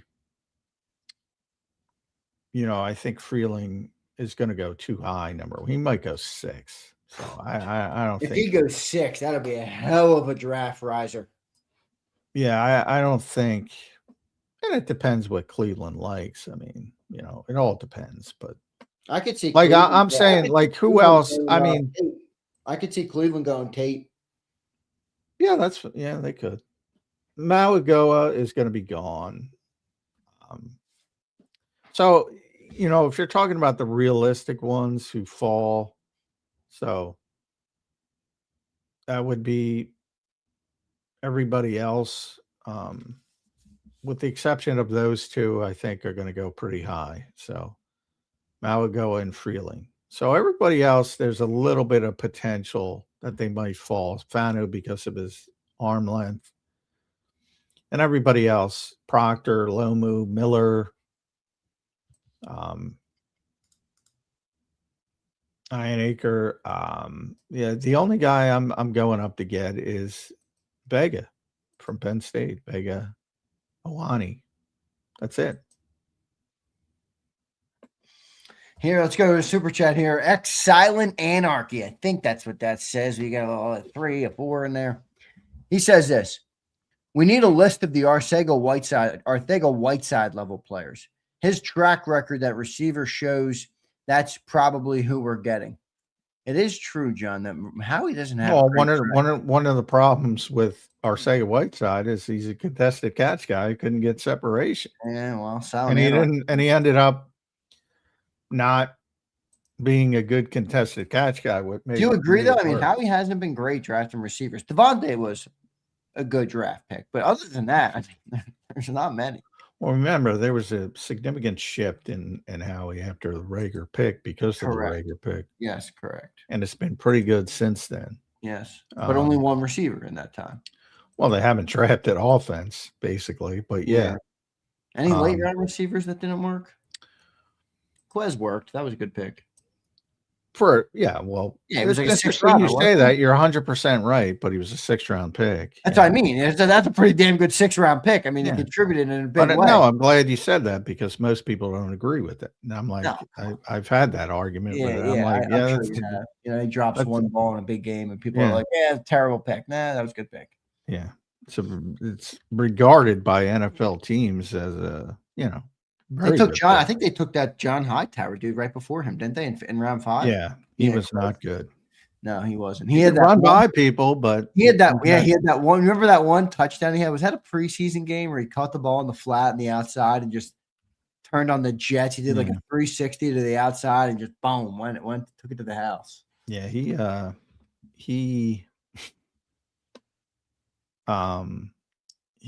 could run by people and he could not track the ball. Just could not track the ball. But yeah, I mean, they haven't done let's be honest. The premium picks are the important picks, and that's not to say you can't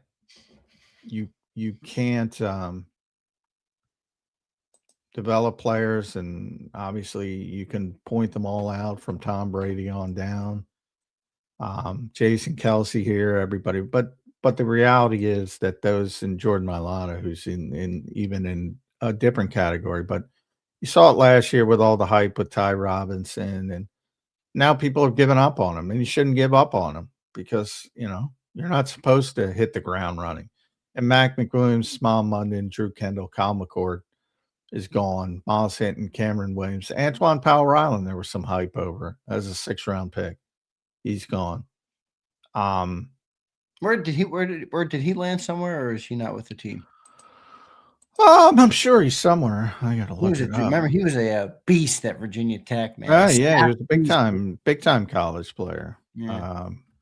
But yeah, I mean, it's different. Cincinnati's with Cincinnati right now.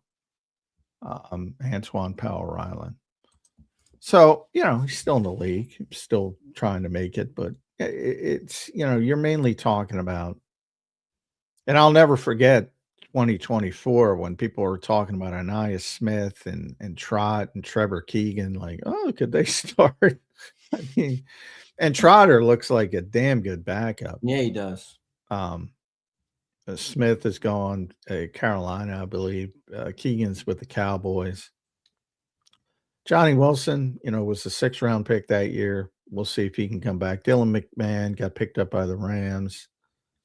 2023, Ringo obviously didn't work out. He's still here, though. Good special teams player. Tanner McKee's very good 6th-round pick. Moro Joma's a home run as a 7th-round pick already. That's a great 7th-round pick.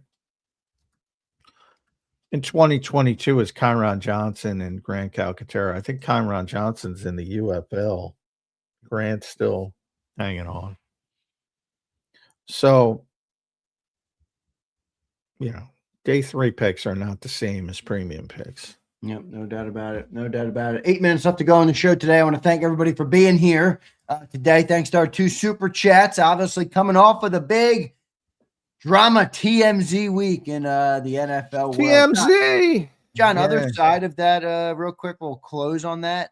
Do you think the NFL has a problem with that? The optics of that, like the lead reporter for the Athletic, some stuff there. Look, they care about protecting the shield a lot more than they care about Diana Rossini or the Athletic for that matter. Do you think they have any thoughts about it? Just speculating. Obviously, they haven't put out any statement or anything like that. No, because they know this stuff goes on, unfortunately. You know, it's more of a industry problem than an NFL problem. Our industry than an NFL problem. I mean, you can go about like, I mean, the reality is the old school thinking. Like, I'm a dinosaur. Let's be honest. When it comes to journalism, let's be honest. I'm a fucking dinosaur. That's not how it works anymore. It used to be. I saw one of the Penn State writers, and I know this for a fact. Like, if you went to Penn State locally, you could not cover Penn State if you work for the Inquirer. Right. It's a conflict of interest. Yeah, I saw that. There was a story about that. I saw. Yeah. Well, the New York Times. Somebody was working for the New It was York a woman. Times. I forget her Yeah. name. Yeah, I forget her saw name it. too. Yeah, and she brought it up, and this is a couple of years ago, and she had some kind of side gig, maybe teaching or something. I forget, and she had to give it up because it's conflict of interest. That's how it used to be. Yeah. Now, as I said, you're going on vacation with the head coach of the New England. Let's pretend it's just not salacious, and they're Right, both. because that's what we've seen. Just go off of what we've seen and what we know. That's fair. You're going on vacation, even if it's with the head coach of the New England Patriots, somebody who you cover. Jay Glazer, you're hosting parties every year at the NFL, which is an NFL event at the NFL annual meeting. Can't do that. See, with Jay Glazer, is he like hosting that, or is that just the coaches all get together and they invite Jay? You know, Jay's there kind of hanging out with them. That's why I thought it was so different, because it's like, well, Jay puts it like for example, just real quick, for example, there's a great level of intention and thought required for Diana Rossini to end up 2 hours away at a hotel with Mike Vrabel sitting in a hot tub. If you're at the coaches or the owners meetings and all the coaches are hanging out, or they're all there, and Jay's there as well covering the owners meetings, and they all go after it wraps up, hey, let's go get a couple drinks at the bar. He's been doing it for years. I'm not saying that's how it happened. I'm just saying there's not as much thought have to be required by Jay Glazer to end up with all the coaches as there does Diana in some remote location, 2 hours away. He's been doing it for like 10, 15 years. Well, the owners meetings go on. That's some pretty big intention. But you get rewarded for that because it's quid pro quo. Who gets paid the most money? Adam Schefter, Ian Rappaport, Jay Glazer. So it's your poor behavior as a journalist gets rewarded. So I mean that's the way it works. And again, I didn't make information brokers. They're not even reporters. They're information brokers. They're handed information. They should still be held to the standards of the job. Well, in theory, they shouldn't be if they're not. But if you don't want to do it, then if you want to go and be buddy, but then don't do the job. Then don't be the lead reporter for the Athletic. I mean, and maybe that applies to Jay. Well, how do you get to be the lead reporter to the Athletic? I don't even want to answer that question. Well, what by getting information? No, I'm not trying to make a joke about it. You get it by getting information. How do you get information? And I'm not saying, again, take the salacious part out of it. That's why I bring up Jay and Jordan Schultz specifically, because I know they have personal relationships, a lot of personal friendships with the people they cover, which there's nothing wrong with. But, your objectivity is going to be strained if you're friends with people. I mean, and it's a quid pro quo thing. It's, you're getting information to spin things positively, usually for agents, doesn't even get to the far, but sometimes for actual coaches, as we've seen, or executives And you know, like I said, it becomes even uglier when you talk about morality things and women with men and married people and things like that, which makes it even worse for people, which I get from the standpoint of, again, it's untoward. But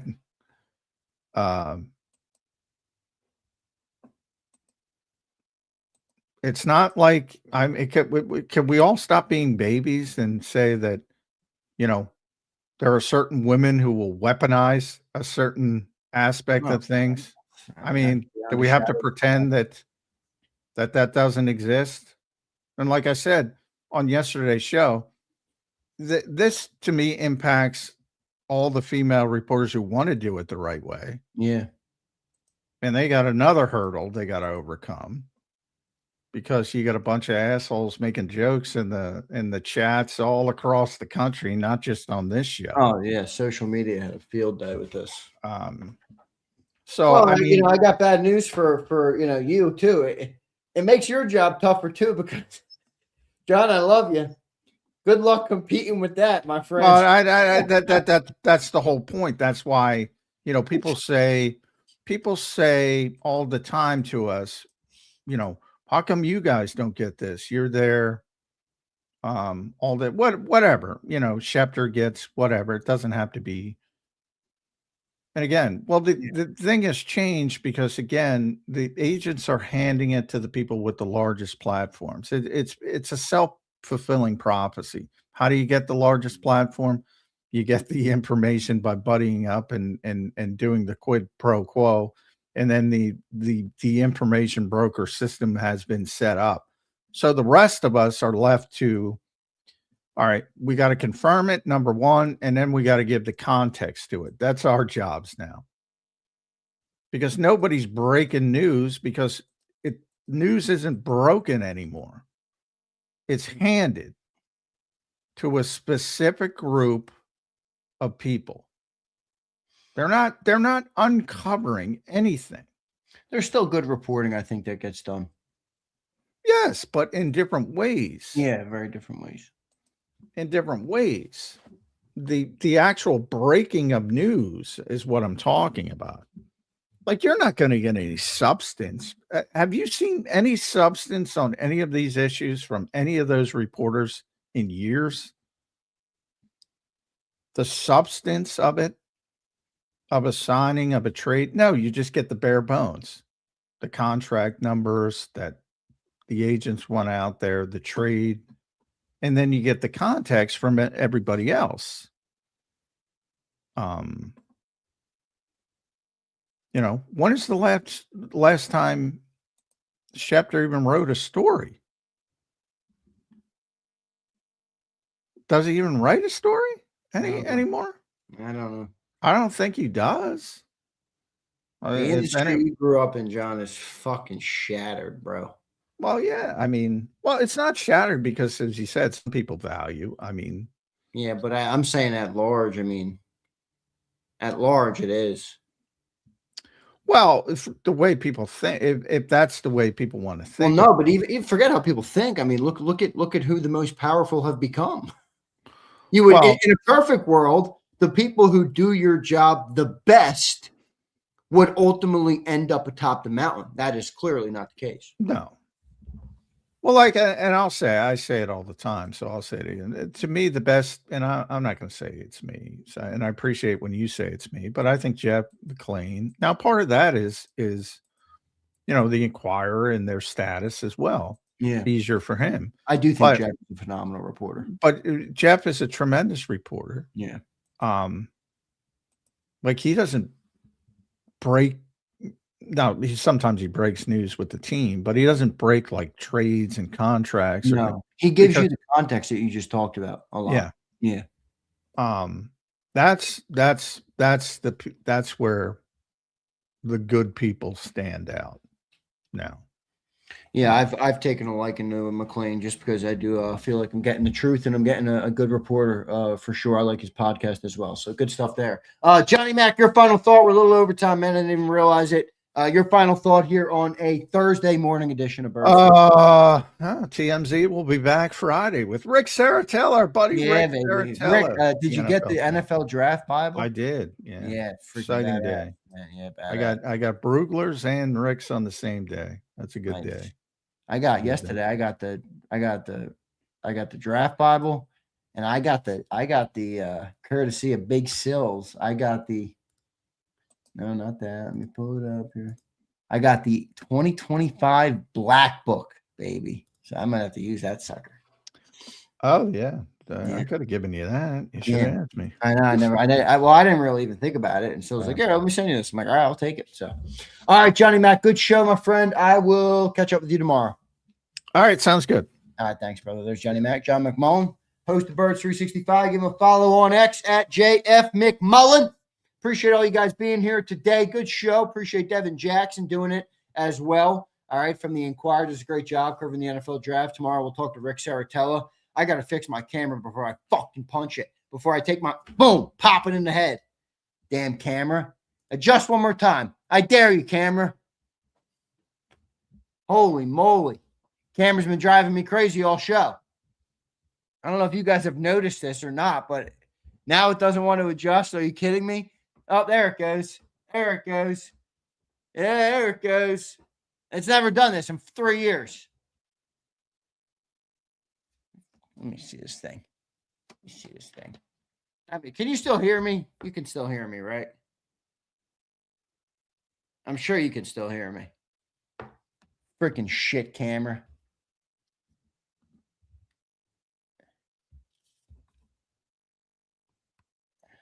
Enough, camera. Enough.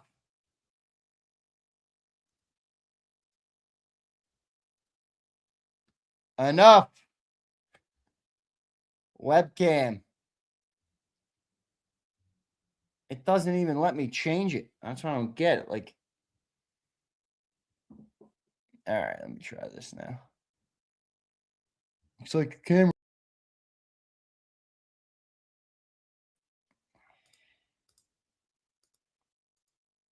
Oh God! now I can't. Now I can't get the camera back on. You got to be kidding me, man! Come on, dude.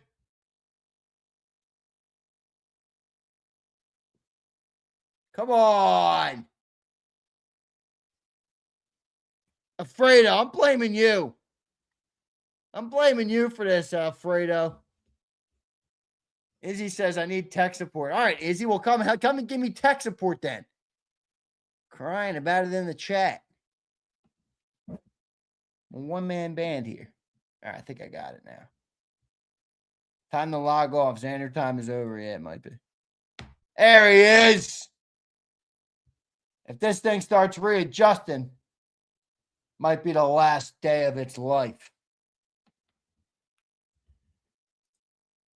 Sleazo investigative journalists have hacked you, Z. Maybe, bro. Maybe. I don't know what's going on. Now it's still all messed up. Shit ass camera. It is what it is. It's like chicken Alfredo, you know, broccoli Alfredo. Shit's messed up. You just gotta live with it. Let me get some comments. See you next time, everybody. Not yet. Gruber, later, bro. Come on, man. I'm not rapping it yet. We'll buy you a new camera for K. You don't need K Adams' number, KCA. You're here again. Yes, I am, Kevin. Maybe I'll put a new camera on my on my registry and I'll send it to JAKIB Nation. Is anybody from JAKIB Nation buying Big Z some wedding shit or what? Nah, it's probably out of bounds. Dabney and Rasputin going at it. Gary says there's this older reporter in NASCAR. She's still reporting, but she's known for running through the garage to get the story, if you know what I mean. Oh, Gary. Oh, Gary. JD3 says, I blame Jalen Hurts for this issue. I'm sure you do, JD3. Time to log off. Zander time is over. Yeah, broccoli. I'll end Zander time when I want to end it, bro. Temu camera. It is. You know, it's actually an old phone. That's what it is. It's not a camera. I have cameras, but I could do this. Gary had me buy the what's it called? There's an Osmo. I use this for my car channel. The Osmo Pocket. This thing's nice. And I got this thing too. The Action 5. This thing will probably be super wide. No diddy. Now I'm filming you. How's it feel? Now I'm filming all you idiots. I'm just kidding. Love you guys. Just kidding. We got cameras everywhere. No lug nut left unturned. Oh, I actually picked up a new torque wrench. Picked up a new torque wrench. Fucking sweet one. Sweet one. Izzy B, that's what I was looking for when I unplugged it, but it wasn't showing up. Yeah, I like B&H. B&H is okay. My accountants prefer when I use something like B&H versus Amazon. They're like, bro, it's hard to write off Amazon. I'm like, dude, here's the receipt. Shut up. Accountants. It's like, dude, here's the damn receipt. Shut up. Write it off. I mean, come on. No, I didn't go Snap-on, Rasputin. I went Precision Instruments. It's pretty sick. Snap-on, first off,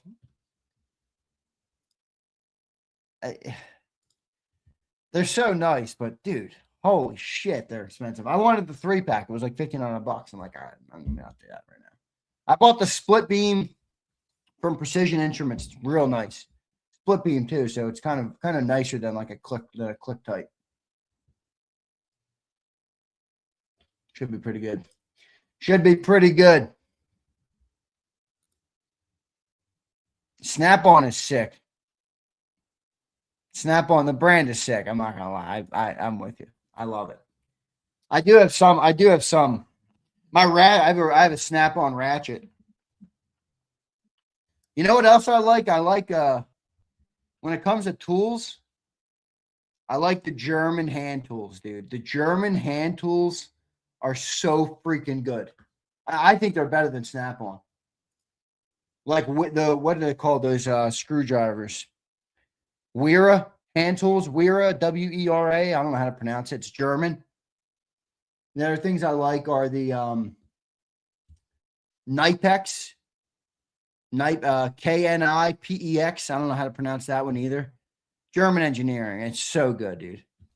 And Knipex pliers and stuff, they're so good. The Wera screwdrivers, fire. Hazit socket wrenches. Hazits are nice. The socket wrenches. Those are sweet.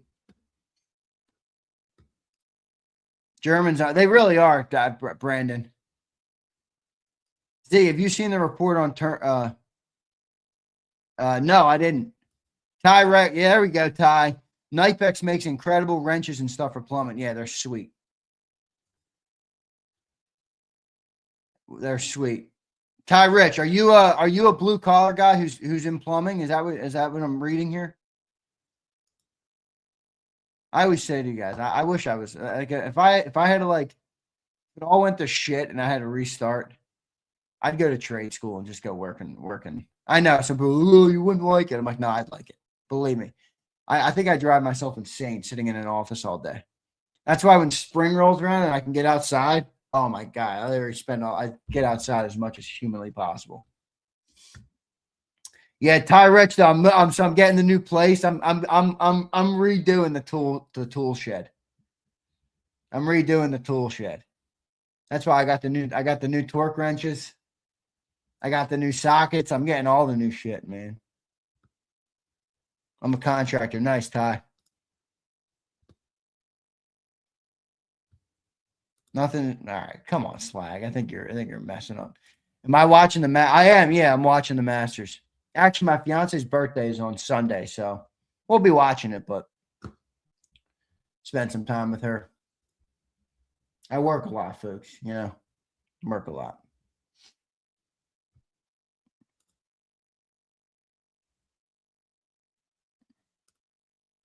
I just read that Tanner is taking a 50%. No way.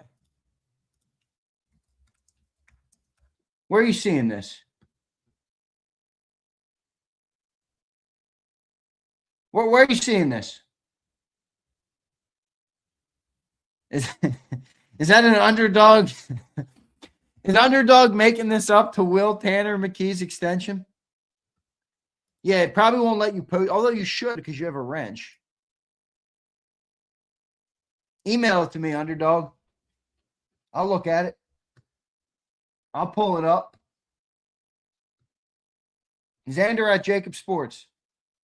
Zander at Krause Digital. Zander at, I don't know. I got like fucking 10 of them. Zander at JAKIB Sports. Krause Digital is my new holding company. Pretty fire. How about missing Ellie beating his fiance? The guy's been a scumbag for a long time. Anybody that's ever known anything about that guy. Scum lord. No comment. I'll let things wrap up before I comment on that. I'll let things wrap up before I comment on that. Yeah, Rasputin. My biggest upgrade needed is my chest. I hate my chest. Don't get me started. But they're expensive. So I'm building it out. I have I got a pretty big one though. I got the pretty big one. I got the I got a Husky. I don't like Husky though. It just feels cheap. But I don't know. Maybe it's all right. Maybe it's all right. I already made one. Brandon, are you not in there? Let me load this Discord up. Are you guys still talking on this thing? I haven't been on because I wasn't on the. Oh, I see. Underdog. I'll click that link in a sec. What's going on with this Discord? Downloading update 1 of 1, and then it just closes. These piece of shit apps, dude. These piece of shit apps.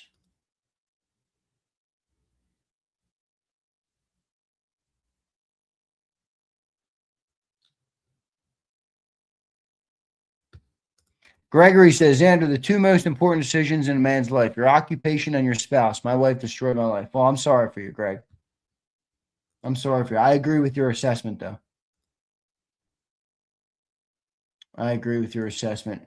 Here we go. Here's the Discord. How do I send this server the link out? Here we go. Invite the server. Copy. Diana Rossini broke the Tanner news. Ooh.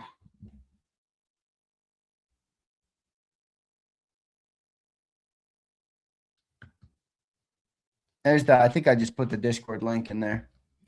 Gary, I put it in. Tony's in here. Brandon, what up, Brandon? What up? I got to get a profile picture on this thing. Tony's got the Corvette profile picture. That's fire.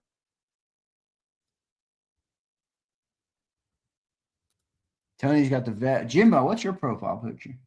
The link. That's cool. All right, good stuff. Let me click on this underdog thing. Underdog sent me it, and here it is. Oof. Underdog. This is looking like a janky ass website. Tanner McKee shows loyalty by offering a 50% pay cut to stay with the Eagles. Underdog, I'm just gonna help you out here. This thing looks like jankster. In a world where NFL careers are often defined by contracts, trades, and financial considerations, Tanner McKee has recently captured the attention and admiration of, dude, this thing is written like AI.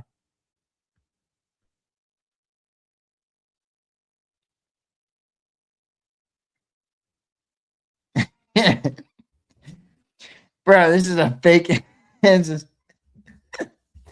Underdog, come on, man. I know you love Tanner, but you got, come on, man. You either got or you know you got, and you just want to see Tanner. I will say this. I do think the Eagles should keep Tanner. I don't think they should let him walk. I don't think they should let Tanner McKee walk. I think they should pay him. Not a lot, but they should pay him. Keep him on as a backup. They should pay him. Effing Augusta, I just turned it on. I got to turn it on.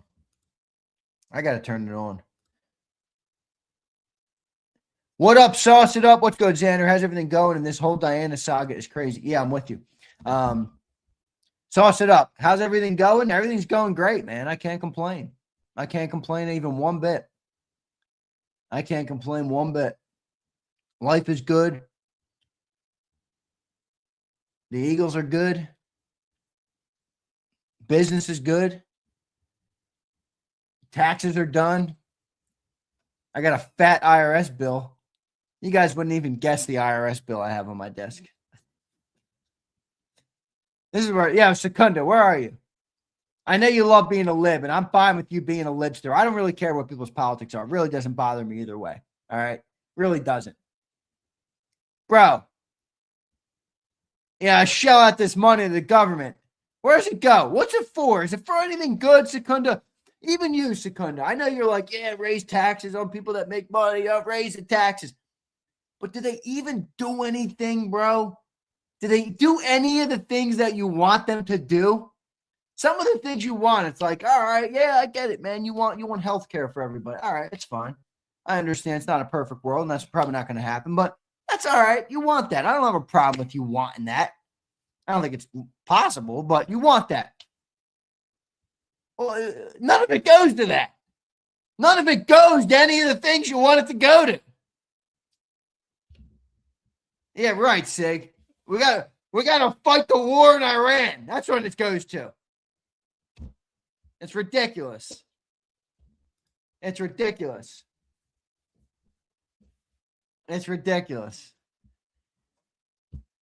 Hate to see it. I just woke up, Zay. You're good, underdog. Appreciate you, bro.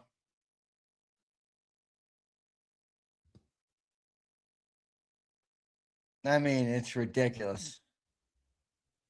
Yeah, so I guess to answer your question, Sauce It Up, everything's going good other than the fact that I got this fat tax bill. Thank you. Thank you, government. Woo! Nothing like paying taxes, baby. Nothing like paying taxes and street cameras.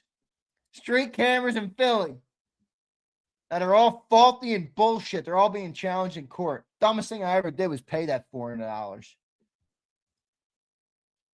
Pay that $400. Here's mine. We are the only developed nation on earth to not guarantee health care as a human right, but sure, it can't be done here in the richest nation on earth. You missed what I said, mine. Instead of just waiting to talk, you missed what I said. I didn't argue with you about that. Are any of them using it? Are any of them doing it? You're a lefty, right? The lefty's just at office. So it's not like it's been 20 years of Trump. The lefty's just at office. Did they do what you wanted them to do? And then if you're a conservative, right? Are they doing anything conservatives want to do? You know, it's funny. The whole political world, everybody loses. Don't you guys get it? Everybody loses. If you're Mayan and Secunda, you lose. If you're a hard right person, you lose. It doesn't matter what you are. You lose. You lose. Hey, you lose. M. Reyes, you lose. Sig Lord, you lose. Zander Krause, you lose. Izzy B, you lose. Classic. Gary, you lose too. Yeah, right. Fill the potholes at least.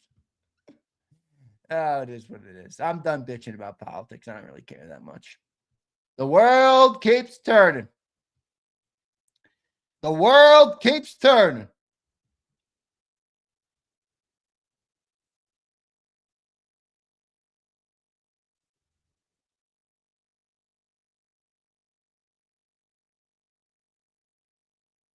Too much fraud. I'm with you. I'm with you. My kid's losing. They're all losing, bro. We're all losing. Us, the kids, the lefties, the righties, the veterans. Come on, man. Come on, man. I come here to escape the shit. I'm sure you do, James. Rico asking the real question. Why do we pay taxes when they can just print the money? They got to snake you for something. They got to snake you out. It just keeps going up too. The rates just keep getting higher. I was talking to my brother about this. My brother makes good salary, and he's a business in New York. It's nauseating looking at it. It's like what almost 50% of it is gone. It's insane. Whatever. It is what it is. All right, guys. Love all you. I'm out of here. Good show today. Me and Johnny debating a little bit about. Ooh, I like a tool recommendation. D's Nuts says Proto Tools. I think I've heard of Proto Tools. Yeah, I've seen Proto Tools. Ooh, these are nice too. Aerospace, yeah, these are nice. Underdog says, I want whoever wrote that article prosecuted for lying to me. Underdog, I got even worse news for you, bro. Underdog, I have even worse news for you. I don't think somebody wrote it, bro. I think a computer wrote that shit. I think a straight up computer wrote that thing. That is hilarious. Yeah, these Proto Tools look fucking fire, dude. Damn. These Protos are sweet. I love tools. I love buying shit for the garage. I love buying dude toys. These look nice, dude. I'm gonna have to do some research on these when I get off here. Even AI knows who should lead this team. Holy moly! Underdog with a haymaker. Underdog with a haymaker. Even AI knows. That's fucking classic. Let's work, Zander. I throw a bench. What do you got for me? And send me an email, bro. I'm open to talk. Zander at JAKIB Sports. Zander at Krause Digital. Is my Krause Digital site live yet? I don't even know. Krause Digital. Yeah, it's getting there. I gotta fix this up a little bit. There's definitely some messed up things here. All right, guys. Hit that like button. A lot happening in Eagle Land. 14 days out from the NFL draft. Love you guys. Hit that like button. I'll catch up with you later. See you next time, everybody. EAGLES. Eagles.